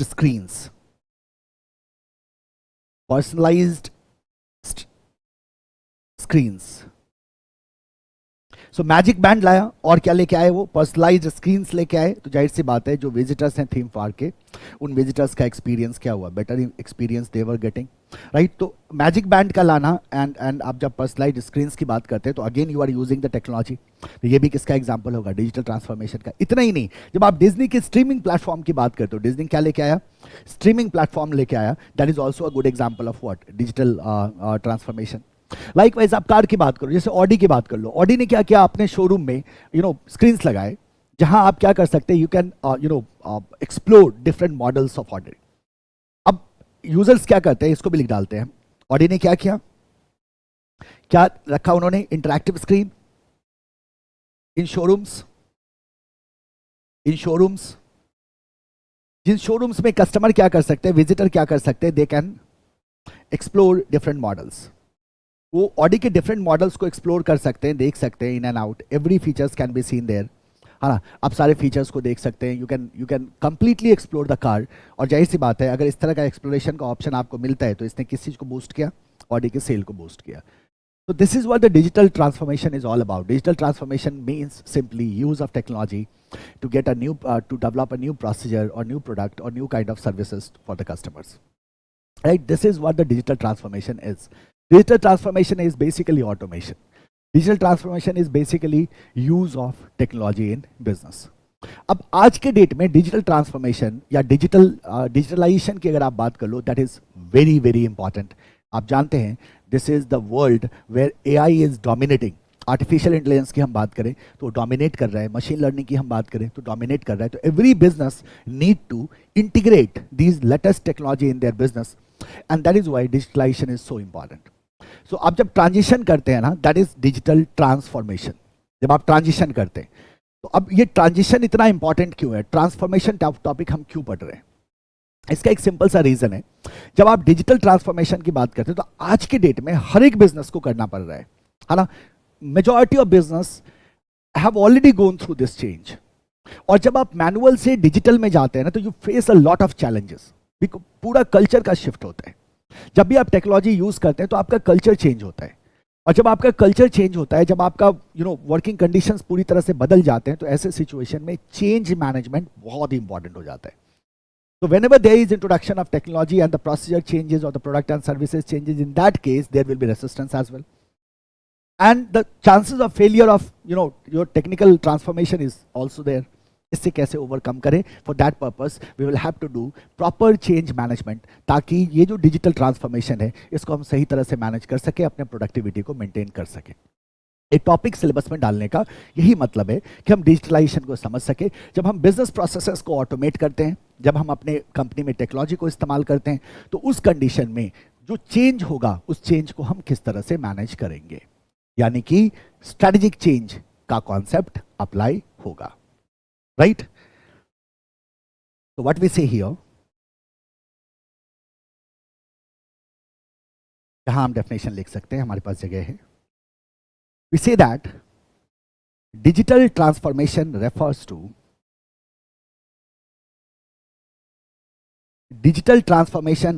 to use of digital technology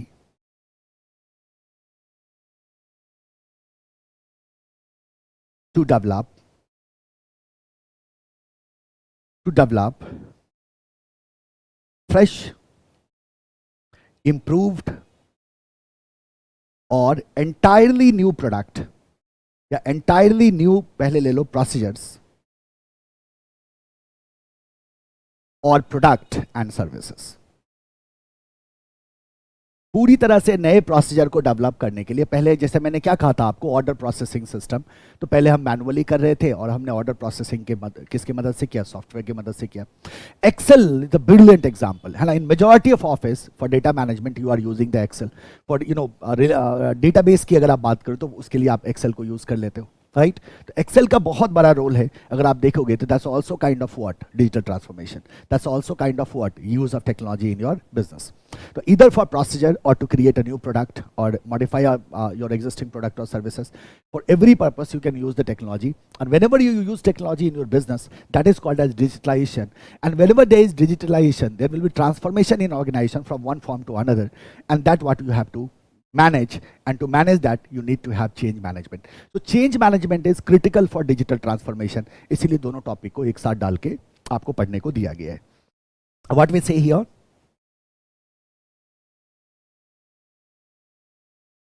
यहीं आ जाते हैं. Organization can plan, prepare for and carry out changes. Plan, prepare for and carry out changes to their operations, including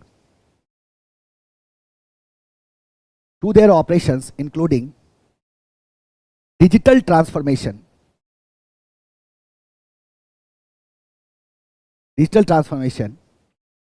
with aid of change management. So change management will help you in successful digital transformation. याद रखना, if you fails to manage the change, you are not able to deal with the culture, the attitude and behavior of your member of your organization, the digital transformation will fail. है ना. और हम हमेशा कहते हैं इस बात को कि whenever you are applying some system in your organization, उसका सक्सेस या फेलियर बहुत हद तक इस बात पे डिपेंड करेगा कि बाकी चीजें अकॉर्डिंगली चेंज हुई या नहीं हुई, right. So change management is play a critical role in digital transformation. और इसीलिए आप basically you are not studying about the digitization. आप किसी भी टेक्निकल एस्पेक्ट को नहीं पढ़ने जा रहे. मैं आपको नहीं बताऊंगा किस प्रोसेस को ऑटोमेट करने के लिए कौन सा सॉफ्टवेयर आप लगाओगे. That is not needed here, है ना. पूरे कंपनी को आप एक साथ डिजिटल नहीं करते, ये भी बहुत तय बात है.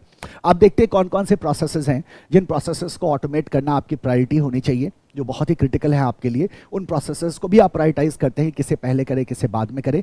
और जब ये आप ट्रांसफॉर्मेशन करते हैं और डिजिटल का इंट्रोडक्शन करते हैं अपने ऑर्गेनाइजेशन में, then you face a lot of problem regarding your culture, regarding the attitude and behaviour of your member, regarding other aspect of organisation, and that need to be transformed.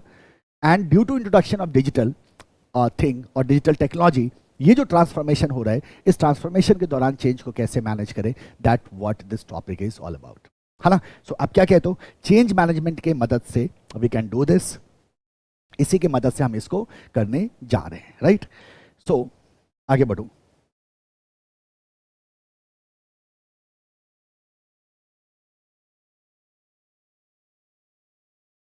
Change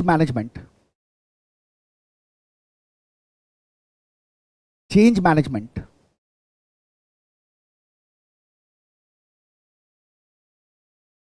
in, पहले ना एक heading लगा लो, आप एक heading लगा लो, है ना. क्योंकि हमने पहले भी लिख रखा है कि हमें क्या क्या पढ़ना है. तो हमें क्या पढ़ना है, how does digital transformation work. How does digital transformation work, है ना. ये हेडिंग जरूर लगा लो, how does digital transformation work. और ये पूरा टॉपिक ही इंपॉर्टेंट है. Change management in digital transformation. Change management in digital transformation consists of 4 essential elements.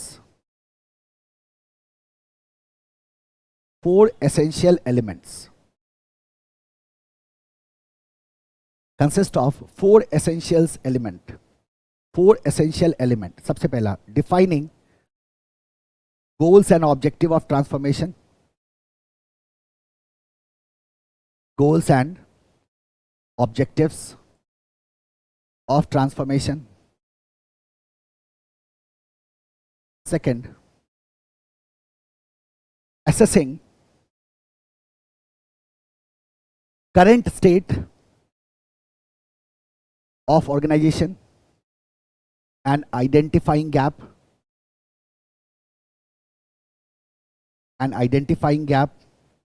Third, creating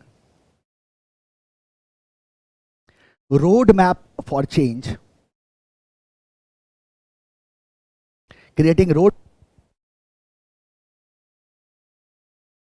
sound का थोड़ा सा एरर आ गया था इधर, right, let me tell you, फिर अगेन देख लेते हैं. सो मैं फिर से एक बार रिपीट कर रहा हूँ ना, ध्यान से सुन लीजिएगा. और ये वाला पार्ट में साउंड का इशू आया था, दैट्स ओके.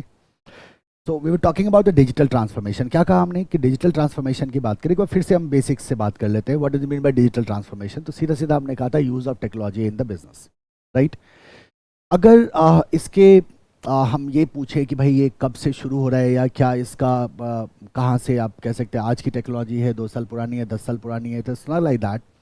ये कॉन्सेप्ट 80s 90s से अगर आप कह सकते हैं तो 80s 90s से धीरे धीरे इस कॉन्सेप्ट ने इंपॉर्टेंस लेना शुरू किया. और आज के डेट में आते आते आप कह सकते हो बिजनेस के लिए बहुत ही क्रिटिकल है as far as digital transformation is concern. और यहाँ basically we use the technology. जैसे different software systems are being use. जैसे आपने कहा अकाउंटिंग के लिए you are using a software, that's also kind of digital transformation. या फिर हम ERP सिस्टम्स की बात कर लेते हैं, एंटरप्राइज रिसोर्स प्लानिंग सिस्टम्स की बात कर लेते हैं. तो इससे पहले आपके सिलेबस में एक EIS हुआ करता था जिसमें एक टॉपिक था हमारे पास. इनफैक्ट पूरा का पूरा चैप्टर ही बात करता था डिजिटल ट्रांसफॉर्मेशन की, जहां हम बिजनेस प्रोसेसेस को ऑटोमेट करते थे, बिजनेसेस को ऑटोमेट करते थे by applying various kinds of softwares, right. अगर आप बहुत ही रेडिमेंटल सॉफ्टवेयर्स की बात करो या बहुत बेसिक सॉफ्टवेयर्स की बात करो, you can talk about the Excel, है ना, you can talk about the word processor. तो दीज वे द सॉफ्टवेयर जो हम ऑफिस ऑटोमेशन के लिए इनिशियल डेज में यूज़ करते थे. बट आज की डेट में we have lot of advance softwares. जैसे SAP की आपने बात कर ली, ERP सॉफ्टवेयर सिस्टम की, जिसकी मदद से आप किसी भी डाइवर्सिफाइड ऑर्गेनाइजेशन को ईजिली मैनेज कर सकते हो.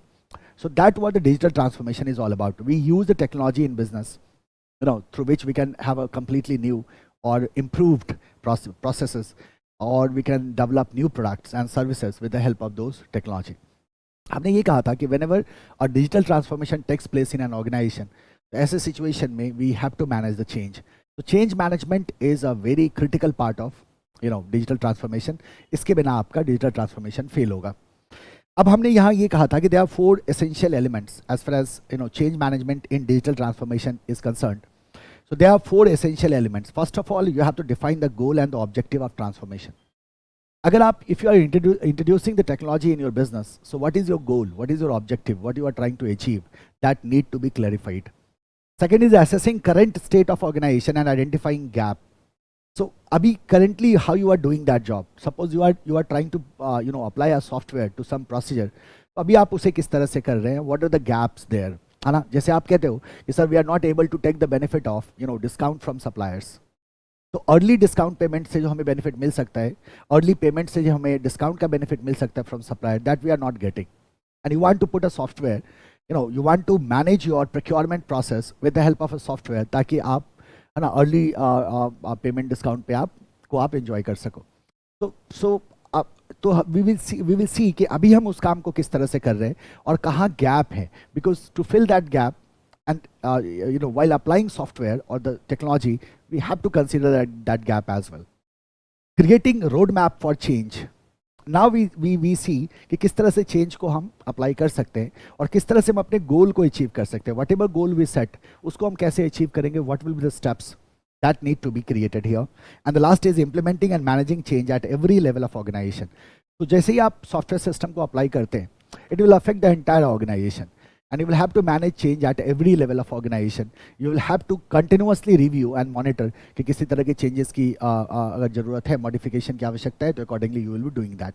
तो goal set करना सबसे पहले हमने कहा गोल सेट करने के बाद करंट स्टेट को एनालाइज करना, गैप्स को आइडेंटिफाई करना, रोड मैप क्रिएट करना और लास्ट में इंप्लीमेंट और मैनेज करना. So goal setting, current state का study, road map and implementing, these are the 4 essential element. इसको ध्यान में रखना है. हमारे पास गोल सेटिंग है, हमारे पास करंट स्टेट का इवैल्यूएशन है, रोड मैप है और इंप्लीमेंटिंग है, GCRI. These are the 4 essential elements of what? Change management and digital transformation. सवाल आता है अब कि क्या रोल है. अगर स्पेसिफिकली हम रोल की बात करें, हालांकि हमने यहाँ एक चीज मेंशन किया था कि when implemented correctly, change management can assist firms in overcoming the obstacles posed by the digital transformation and reaping full benefit of investment. It's a expensive proposition. Whenever you go for the business process automation or whenever you go for the digital transformation, it's a very expensive proposition. आपको बहुत ज़्यादा time devote करना होता है, बहुत ज़्यादा पैसा आपको लगाना होता है. ऐसे सिचुएशन में इसके सक्सेस को आप इंश्योर करना चाहोगे, इससे मैक्सिमम बेनिफिट आप निकालने की कोशिश करोगे. And that can be done only when you are applying change management, when you are managing change management properly. तो this is what we have to see now. क्या कहते हैं हम यहाँ? Role of change management in digital transformation. Role of change management in digital transformation. Role of change management in digital transformation. Digital transformation में change management का क्या role है? ठीक है, हमने क्या कहा? सबसे फंडामेंटल बात क्या कही थी हमने? तो हमने कहा था a good change management is critical for success of digital transformation. A good change management is critical for success of digital transformation. A good change management is success for digital transformation, right? Change management provides organization in achieving its objectives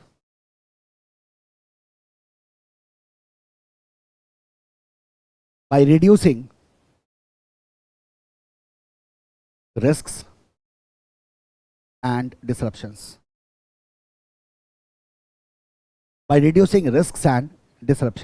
सबसे important और सबसे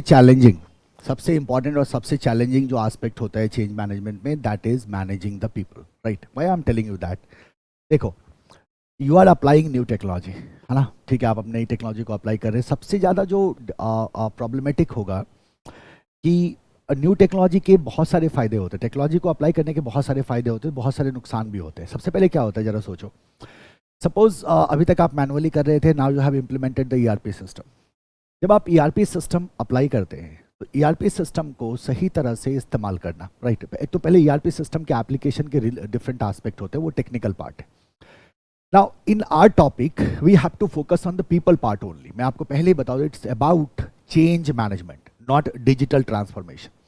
ये topic जो है ये change management in digital transformation की बात कर रहे हैं. डिजिटल ट्रांसफॉर्मेशन में बस इतना समझ के रखना है कि टेक्नोलॉजी का एप्लीकेशन हो रहा है, right?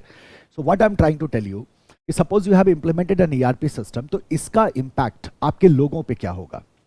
What will be the impact on the people of organization? और ये हर एक लेवल ऑफ ऑर्गेनाइजेशन पे आपको ये इंपैक्ट दिखाई देगा. पहला, people will feel that the decision making power is getting reduced. Because what happens, जब आप मैनुअली काम कर रहे थे, in that case most of the decision are taken by people. But जैसे ही आपने टेक्नोलॉजी को अप्लाई किया, majority of decisions will be done automatically by the system, right? So they feel that their decision making authority is being declined, right? Number one. Number two, they will be uncomfortable in working in the new working conditions. That will automatically happen. So आपको resistance आएगा. So you will have to manage your people, है ना? So proper communication, proper coordination, right? You will have to convince them कि आपकी decision making authority कम नहीं होगी. You have to tell them कि इस डिजिटल ट्रांसफॉर्मेशन का आपके रोल में क्या फायदा होने वाला है, how your job will get easier, और आप कैसे ज्यादा वैल्यू क्रिएट कर पाओगे. Now this need to be taken done very carefully, because otherwise you will face the resistance. So change management provide organization in achieving its objective by reducing risks and disruptions. जितने भी risks हैं या disruptions हो सकते हैं, उसको, जैसे हम सोशल डिस्ट्रप्शन की बात कर रहे थे, हमने कहा था अगर आप सडन चेंज करते हैं, चेंज मैनेजमेंट में आपने क्या सीखा था, if there is sudden change and there is surprise for the member of organization, in that case social disruption may occur. और अगर सोशल डिस्ट्रप्शन होता है तो आपका चेंज का प्रोसेस फेल होगा। तो change management will reduce the social disruption, it will reduce the disruption and will increase the chances of success, right. Further we can say that how it helps. अगर हम देखें specifically, हम role की बात कर रहे थे, हम आते हैं specifically how it helps, how change management helps. ये अलग टॉपिक नहीं है, ये इसी का पार्ट है। How change management helps, how change management help, we can say that change management helps in several ways. Management helps in several ways, including change management helps in several ways, including number one,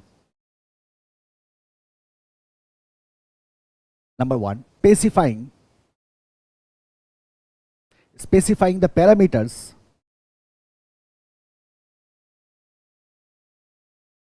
and goals of digital transformation.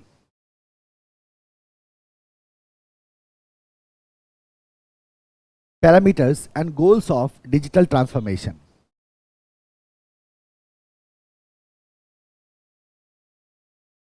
Further, determining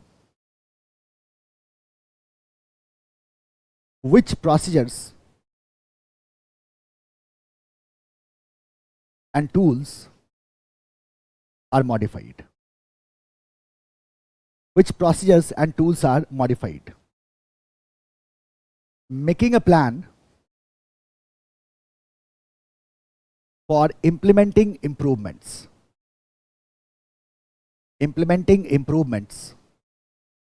Making a plan for implementing improvements. And number 4, involving members of organization in digital transformation. Involving members of organization in digital transformation. And the last one is track progress and implement required course correction.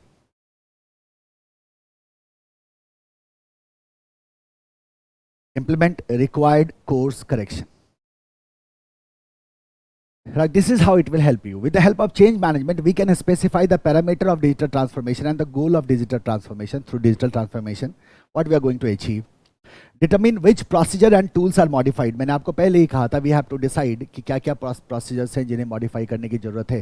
जैसे आपने आगे पीछे सीखा था कि हम अपने current situation को एसेस करते हैं एंड देन वी सी कि what kind of modification can be done, where there is gap, and when there is gap only then the modification will be required.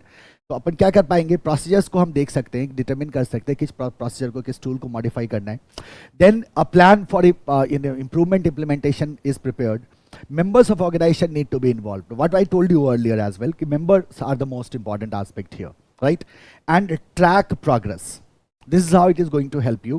तो आपने क्या कहा, पैरामीटर्स सेट करने में, प्रोसीजर्स को डिटरमिन करने में, किसे इम्प्रूव करना है हमें, प्लान के प्रिपरेशन में, इम्प्लीमेंटिंग इम्प्रूवमेंट्स के लिए, मेंबर्स को इन्वॉल्व करने में और प्रोग्रेस को ट्रैक करने में. This is how it will help you in digital transformation. So we have the parameters, we have the procedures, we have the plan, and we have the members, and we have the progress. है ना? तो इस तरह से आप देख सकते हैं. 4 PM कर दो इसको, 4 PM कर दो इसको, right? This is how the digital transformation will help you. है ना? This is how the change management will help you in digital transformation. ठीक है? अब एक बहुत ही इंपॉर्टेंट एस्पेक्ट आप और भी ध्यान में रखना. देखो, change management is not a project. आप ऐसा मत सोचना कि हमने एक बार चेंज मैनेजमेंट को डील कर लिया देन वी आर ओके, है ना. हमने कहा कि सर इन जनरल सेंस अगर हम बात करें तो जब हमने डिजिटल ट्रांसफॉर्मेशन किया then we have to make lot of changes and that need to be managed properly. तो हम कर्ट लेविन का प्रोसेस लगा देंगे. हम इनिशिएटिंग चेंज को हमने सीखा ही था, हम वही प्रोसेस लगाएंगे, उसी प्रोसेस के तहत हम अपने चेंज को मैनेज कर लेंगे, राइट. तो that is okay. So is it a project? तो अगर आपसे कोई पूछ दे is a change management a project, हमने एक बार अप्लाई कर दिया एंड वी आर डन, तो हमेशा कहना कि नहीं, ऐसा नहीं है। चेंज मैनेजमेंट की अगर हम बात करें तो चेंज मैनेजमेंट रिस्क को रिड्यूस करता है, डिस्ट्रप्शंस को रिड्यूस करता है, but at the same time we have to keep in mind that it is a continuous process, it is a ever going process, lot of changes happen continuously in organization, and accordingly you will have to deal with the change management as well. So change management is not a project, है ना, it is a continuous process. तो हम क्या कहते हैं, it is important to keep in mind, it is important to keep in mind, important to keep in mind that the change management is not a project. Management is not a project. It's not a project, but a continuous process, a continuous, ever-going process, a continuous, ever-growing process, right? So ये हमेशा आपकी company में चलता रहता है. So it's not a one-time project. This is it. Now what we have to understand now is the change management strategies. ये था how it help us. तो हम क्या बोलेंगे, 4 PM. 4 PM is our answer, how it help us. But what are different digital transformation strategies? क्या strategies होंगी हमारी, what we have to follow during the digital transformation? चलो, क्या बोलोगे आप? Change management strategies. Change management strategies for digital transformation. Change management strategies for digital transformation. Change management strategies for digital transformation. ठीक है, इसमें there are 5 best practices for managing change. For managing change किसी भी तरह के organisation में, small हो या मीडियम साइज ऑर्गेनाइजेशन हो, to mid-size organization, और अब ये 5 बेस्ट प्रैक्टिसेस कौन कौन से हैं, तो ट्रिपल स्टार कर लीजिएगा. स्टेट क्वेश्चंस आएंगे डिजिटल ट्रांसफॉर्मेशन में जब भी आएंगे, है ना. तो वो 5 क्या क्या है. सबसे पहला जो स्ट्रैटेजी है, सबसे पहला जो प्रैक्टिस है, that is begin at top. Number 2 is ensure that change is both necessary and desired. Number 3, reduce disruption. Number 4, encourage communication. And number 5, recognize that the change is a norm and not an exception. There are 5 things. अब जरा ध्यान से समझना है इसको. These are the 5 best practices. और मैंने अभी आपको कहा था कि whenever we talk of the change management, people are in the center. ध्यान से समझना है इसको. People are in the center. Now see this, whenever you apply any kind of major project, you need commitment. आपको commitment चाहिए. And commitment of entire organization. Digital transformation is a kind of thing where the commitment of entire organization is essential, वरना ये project fail हो जाएगा. Right? So ऐसा क्यों कह रहे हैं हम? ऐसा हम इस 2 रीजन से कह रहे हैं, या मल्टीपल रीजन हो सकते हैं. 2 प्रोमिनेंट रीजन हैं. पहला, it involve lot of cost. तो बहुत ज़्यादा कॉस्ट इन्वॉल्व होता है, एंड इट टेक्स टाइम. इसमें आपका टाइम भी जा रहा है. And lot of things changes in your organisation. Lot of things change in your organisation. बहुत सारी चीज़ें बदलती हैं. ऐसे में पूरे ऑर्गेनाइजेशन का कमिटमेंट एसेंशियल है. और जब आप कमिटमेंट की बात करते हो, हमेशा याद रखना कि कमिटमेंट तभी पूरे ऑर्गेनाइजेशन से मिल सकता है आपको when it starts from the top level. First of all, top level हमेशा याद रखना, कमिटमेंट टॉप डाउन फ्लो करता है. कमिटमेंट की अगर आप बात करोगे तो कमिटमेंट हमेशा टॉप डाउन फ्लो करता है. If top level is not committed, in that case you can't get the commitment of entire organisation. आपको पूरे ऑर्गेनाइजेशन के में कमिटमेंट नहीं दिखेगा. तो जो भी कल्चर है, कंपनी का जो कल्चर आप बिल्ड करना चाहते हैं ना, that culture should come top down fashion, come in top down fashion, that should start at the top. जब ये टॉप पे स्टार्ट होगा तभी पूरे ऑर्गेनाइजेशन का कमिटमेंट आपको मिल सकता है। सो आप क्या कहते हो, इसका मतलब ये हो गया कि अगर हम चेंज मैनेजमेंट की बात करें तो पहला हमने कहा बिगिन एट टॉप। क्या कहा हमने? Begin at top, right. So जो कल्चर होगा जो पूरे ऑर्गेनाइजेशन को मोटिवेट करेगा, है ना, या जो कल्चर होगा जो चेंज को एक्सेप्ट करने के लिए लोगों को मोटिवेट करेगा, that has to come from top level, that has to come from top level. So this is the first thing you have to keep in mind. और इसको सिंपल तरीके से ध्यान में रखने का तरीका है कि आप कहोगे कि commitment always flows from top to bottom. If top management is not committed, certainly you can't ensure the commitment of entire organization. So the culture which will motivate organization to the mindset जो organisation में हर एक members को motivate करेगा कि वो change को accept करे, that should be promoted from the top management only, है ना। तो it should start at the top. The process of change will start at the top. इसीलिए आपने क्या कहा? The first practice is begin at top. Second is ensure that change is both necessary and desired.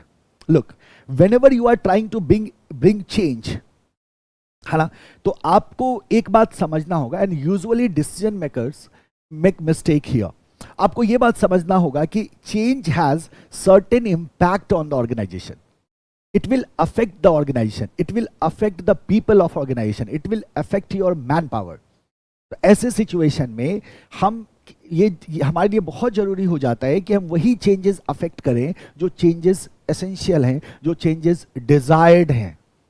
Unnecessary changes अगर आप लाते हो तो आप समझ रहे हो ना कि आपको हर एक चेंज का इंपैक्ट आपको अपनी कंपनी पे दिखाई दे रहा है. तो आपको ये इंश्योर करना है कि जो भी चेंजेस हम ला रहे हैं वो नेसेसरी भी है और डिजायर्ड भी है, तभी इसका अफेक्ट होगा. That we will manage through change management, but this need to be ensured that is essential, that is necessary and that is desired, right. So जैसे हम कहते हैं कि whenever suppose you are implementing ERP system in an organisation, you never go for all module. अब सारे module नहीं लगाते, आप उन्हीं मॉड्यूल्स को लगाते हैं जिनकी आपको अपनी कंपनी की जरूरत है. आप ऑटोमेशन की बात करिए आपने, तो आप अपने सारे प्रोसेसेस को ऑटोमेट करने नहीं जाते, आप उन्हीं प्रोसेसेस को करते हैं जो जरूरी है ना. तो जो एसेंशियल है या जो डिजायर्ड चेंजेस हैं उन्हीं चेंजेस को लाएंगे. क्यों ऐसा कह रहे हैं? क्योंकि हम कहते हैं कि हर एक चेंज का असर, इंपैक्ट ऑर्गेनाइजेशन पे, उसके लोगों पे होता है ना. इसी बात को ध्यान में रखते हुए हमें ये इंश्योर करना है कि जो भी चेंजेस ला रहे हैं that need to be desired, that need to be necessary. तो स्टार्ट एट टॉप एंड सिर्फ डिजायर्ड और नेसेसरी चेंजेस ही इंप्लीमेंट होंगी. Third, reduce disruption. You have to reduce disruption and social disruption को आपको क्या करना होगा? रिड्यूस करना होगा. एंड डिसरप्शन कैसे रिड्यूस हो सकता है? डिसरप्शन पहले होता क्यों है ये बताओ. तो आप बोलोगे डिसरप्शन होगा because we are introducing new technology, new way of doing job. और जब हमने नई टेक्नोलॉजी को अप्लाई किया, new way of using job को अप्लाई किया, हायरार्की डिस्टर्ब होता है. जो लोग हैं जो ऑलरेडी काम कर रहे हैं वो डिस्टर्ब होते हैं. और ये बहुत बड़ा कंसर्न होता है. जब भी आप कोई नई टेक्नोलॉजी अप्लाई करोगे, that will be concern for your employees और that will cause the disruption. तो इस डिसरप्शन को हमें कम से कम करना है. हमें डिसरप्शन को कम से कम करने का एक ही तरीका है. बेसिकली आप अगर देखो तो वो आपको आगे के 2 पॉइंट में दिखेगा, है ना, क्लियरली दिखेगा. But what we have to do is we have to reduce disruption here. तो प्राइमरीली कैसे कर सकते? तो हमने कहा सर, जैसे हमने इंफॉर्मेशन शेयर करने की बात करी, अब लोगों को आपको एप्रोप्रिएट टूल देना होगा ताकि वो चेंज के साथ क्या कर सके? अडॉप्ट कर सके. सपोज ट्रेनिंग की बात कर लो, you have implemented some new system but you are not willing to give training to your employees, तो वो बेचारा क्या करेगा? वो तो यूज ही नहीं कर पाएगा, उसको डिसरप्शन क्रिएट होगा. तो आपको क्या करना है? उन्हें प्रॉपर टूल देना है ताकि वो ट्रांसफॉर्मेशन के साथ क्या कर सके? एडजस्ट कर सके. ये जो ट्रांसफॉर्मेशन आया है ये सडन ना हो, ये सरप्राइज ना हो उनके लिए. दे मस्ट बी टोल्ड, है ना. तो हम कहते हैं उनको हमें एडवांस में कन्विंस करना है. याद आपको अनफ्रीज किया था आपने, तो आपको ये भी ध्यान में रखना. आप ये मत सोचना कि क्या जरूरत है मेरे को अनफ्रीज करने का. I have introduce the technology, I am going for the digital transformation. जो अडॉप्ट कर सकता है तो करो. नहीं, that is the wrong way. What you have to do is you have to get your word early and you have to tell every employee, every member of organization, yeah, that this process is going on, right? So बहुत सारे के activities हम कर सकते हैं जिससे हम disruption को क्या करें? रिड्यूस करें. Then we have to encourage communication. This is very important. Because जब डिजिटल ट्रांसफॉर्मेशन होगा and change is happening, in that case your staff will have lot of queries and complaints, queries regarding new procedures, new systems. They will, and certainly they will have certain complaints as well, है ना, जो उनके wellbeing से related हो सकता है. उन्हें ऐसा फील हो सकता है हम डेंजर में हैं, हमारे जॉब में खतरा है. These things may happen. तो you need to have an open channel, open communication channel, जहां हर एक member of organisations are free to share their concerns with you. तो अगर मान लो अगर हमने क्लोज कम्युनिकेशन रखा हुआ है एंड पीपल आर वरीड, तो क्या होगा? They will start searching new job, attrition बढ़ेगा और आपके लोग ऑर्गेनाइजेशन को छोड़ के जाएंगे. आप सर्टेनली ये नहीं करना चाहोगे. आप हमेशा, हम क्या कहते हैं, जो एम्प्लॉय टर्नओवर है, टर्न अराउंड है, उसको हम कम से कम रखने की कोशिश करते हैं, तभी ये सक्सेसफुल होगा, वरना ये ऐसे ही फेल हो जाएगा. So how we can ensure that? तो हम कहेंगे एनकरेज कम्युनिकेशन. कम्युनिकेशन को एनकरेज करो, ओपन चैनल रखो, प्रॉपर कम्युनिकेशन चैनल रखो, and every member of organisation are free to share their concerns, they can raise their queries, they can put their complaints, and we have to give them the confidence, yes, you are not in danger, and whatever tool will be required for you to adjust with the changed environment, we are going to provide that to you, है ना? So that is your encourage communication. Last is recognize that change is a norm and not an exception. It's a norm, not an exception. You have to prepare it for in advance. हम कहते कोई exception नहीं है. Exception आता है तो क्या होता है? जब एक्सेप्शन आता है then we have to respond, क्योंकि हमें तो पता नहीं होता. एक्सेप्शन का मतलब हमें नहीं पता, वो एकदम से होता है और हमें उसको रिस्पॉन्ड करना होगा. बट चेंज मैनेजमेंट ऐसा नहीं है. It's a norm, it will happen, तो we have to prepare it in advance. इसके लिए prepare for it in advance, हमें इसके लिए क्या करना होगा? एडवांस में अपने आप को प्रिपेयर करके रखना चाहिए. सो 5 बेस्ट प्रैक्टिसेस है. Number 1, begin at the top, ensure only those changes are affected which are necessary and desired. Third में हमने कहा डिसरप्शंस को रिड्यूस करो, कम्युनिकेशन को इंकरेज करो. फोर्थ में, और फिफ्थ में हमने कहा it's not an exception, it's a norm for any business, right? तो ये 5 बेस्ट प्रैक्टिसेस है हमारे पास, what we have to keep in mind, right? चलो पहला देखते हैं, begin at top. Number 1, begin at top. कहां से शुरू होगा? ये हमेशा टॉप लेवल से शुरू होगा. कमिटमेंट ऐसे ही फ्लो होता है. कोई भी बड़ा प्रोजेक्ट जब तक ये कमिटेड नहीं है, चेंज यहीं से इनिशिएट होगा. Begin at top, right? तो what we say, the culture that will motivate entire organisation, the culture that will motivate entire organization to accept change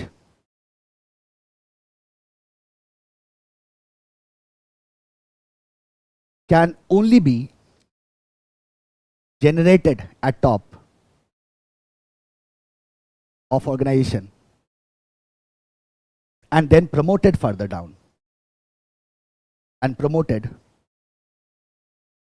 further down the organization and promoted further down the organization. So this is your begin at top. Number 2, ensure that the change is both necessary and desired. Change is both necessary and desired. Ensure that the change is both necessary and desired. क्या बोलेंगे? Usually decision makers are unaware of how to properly handle digital transformation and its impact on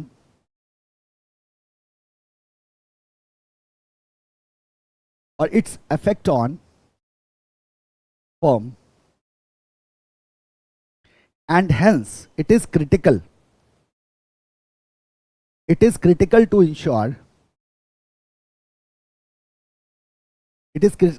ensure that change is both necessary and desired. ये कैसे impact करेगा हमें नहीं पता है, तो हम उतना ही हेडेक लेंगे ना जो हमारे लिए नेसेसरी हो, जो हमारे लिए डिजायर्ड हो. ऑब्वियस है ना?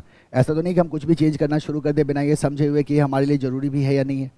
क्योंकि वो कैसे इंपैक्ट करेगा, that is we are totally unaware of. Third is reduce disruption.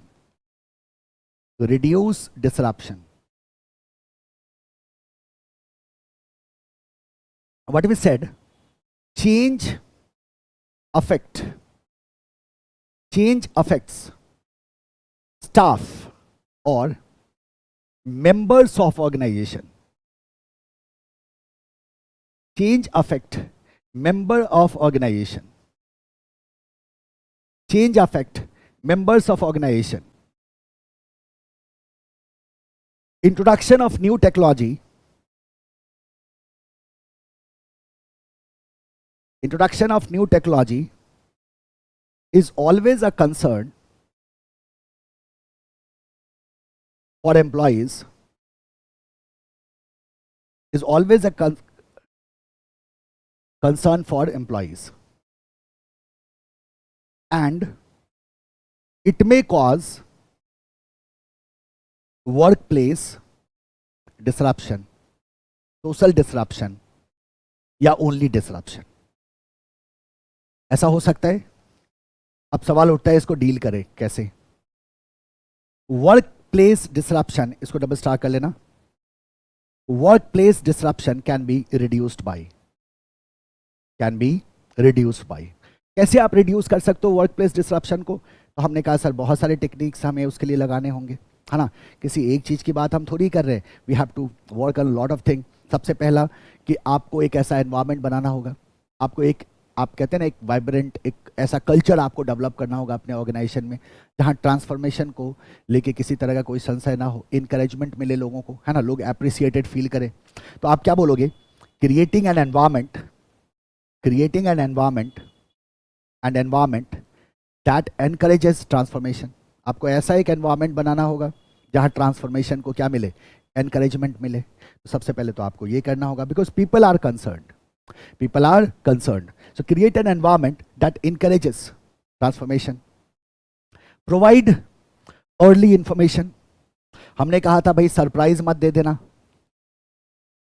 है ना. Provide early information and be ready for some interruption. Interruption के लिए आपको क्या रहना है, रेडी रहना है. और आपको पहले से ही एडवांस इंफॉर्मेशन प्रोवाइड करना है, उन्हें आपको सरप्राइज नहीं देना है. गिविंग स्टाफ नॉलेज, ये आएगा ट्रेनिंग से, and tools to adopt with change. Knowledge and tools to adopt with change या to change. You will have to provide knowledge and tools to your employees ताकि वो change को क्या कर सके, अडॉप्ट कर सके. और सबसे important, ensure IT department is aware of all technological changes. IT department को पता होना चाहिए, because ultimately they will be supporting everyone. So IT department is aware of all technical changes. This is how you can reduce the disruption. अगर मान लो IT department को हमने सारे technical changes के बारे में नहीं बता रखे और IT department is totally not involved, everything is being done by the consultant, आपके तो पक्का disruption होगा, है ना. So these are the certain aspects जिससे हम workplace disruption को manage कर सकते हैं. So this is your reduce disruption. ये आपका क्या हो गया, reduce disruption. Now let's go to the fourth one. Encourage communication. Encourage communication. Communication को क्या करो, एनकरेज करो. प्रॉपर चैनल रखो ताकि लोग अपनी शिकायतें, अपने कंसर्न्स आप तक पहुंचा सके. तो it involves creating channels to enable staff to communicate with their queries and complaints, to communicate with their query and complaints, and reassure them that they are not in danger. ये उन्हें बताना बहुत जरूरी है कि आप पे कोई खतरा नहीं है ना. तो ऐसी फीलिंग आती है सर, बिल्कुल आएगी, है ना. जैसे ही आप डिजिटल ट्रांसफॉर्मेशन करोगे ऐसी फीलिंग आपके स्टाफ में आएगी. तो आपको उन्हें ये भी बताना है कि you are not in danger at all. Done. चलते हैं लास्ट प्रैक्टिस पे। लास्ट प्रैक्टिस में हमने क्या कहा था कि आप चेंज को क्या लेके चलो, as a norm not an exception.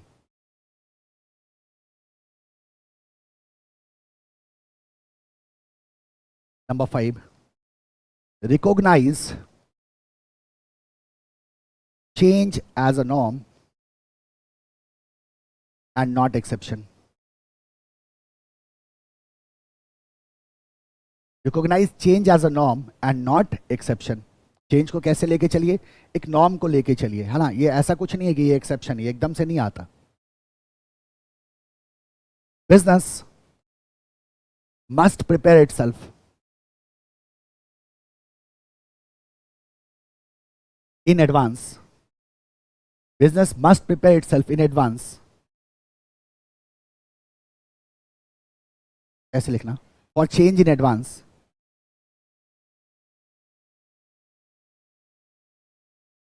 And expect it. Business को एक्सपेक्ट करना चाहिए, जैसे ही डिजिटल ट्रांसफॉर्मेशन होगा चेंजेस रिक्वायर्ड होंगी, है ना। Business need to expect it, right. पता है ये क्या है basically, this is about change readiness. आप चेंज को लेके कितना रेडी हो, है ना। चेंज रेडीनेस का मतलब ये नहीं होता है कि आप चेंज को लेके एकदम कितना रेडी हो, बस अब बेसिकली ये देखना होता है कि कितना हम तैयार हैं, कितना हम तैयार नहीं है, right. Recognise change as a norm not an exception, मतलब we will have to prepare in advance. How much readiness, change readiness is there, this is what basically change readiness. ये पॉइंट किसके बारे में बता रहा है, चेंज रेडीनेस के बारे में बता रहा है। तो आप इसके बारे में भी एक लाइन लिख लो।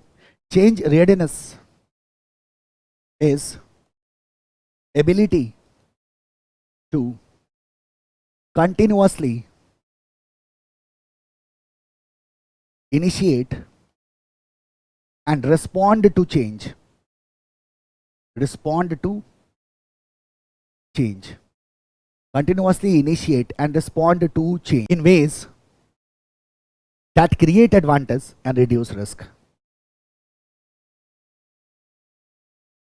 And reduce risk. और आपको याद है आपने क्या सीखा था, आपने कहा था सर चेंज मैनेजमेंट जो होता है ये कोई इट्स अ कंटिन्यूअस प्रोसेस, है ना। याद होगा आपको, आपने क्या कहा था, it's a continuous process, it's not a one time project. ये कोई एक टाइम का प्रोजेक्ट नहीं होता, ये continuous process, it's not an exception, है ना। It's not a project but it is a continuous process, इसको भी ध्यान में रखिएगा। This is all about your best practices, 5 best practices for change management. Highly important है आपके अटेम्प्ट में। ये 5 बेस्ट प्रैक्टिसेस को हमने ट्रिपल स्टार किया है, इसको अच्छी तरह से थॉरली कमांड करके रखना है। Now this is all about your 5 best practices and we have covered strategic change and some of the concept of digital transformation, right. इस लेक्चर को में हम यही विराम करेंगे, अगले लेक्चर में हम यहाँ से आगे बढ़ेंगे। चेंज मैनेजमेंट के कुछ कॉन्सेप्ट्स और हैं, है ना। एक ही कॉन्सेप्ट है बेसिकली अब बचा हुआ, उसको कवर करेंगे and then after we will enter into the McKinsey 7S model, right? So we will stop this lecture. See you in next lecture. Thank you everyone. Bye bye. Keep working hard. Keep shining.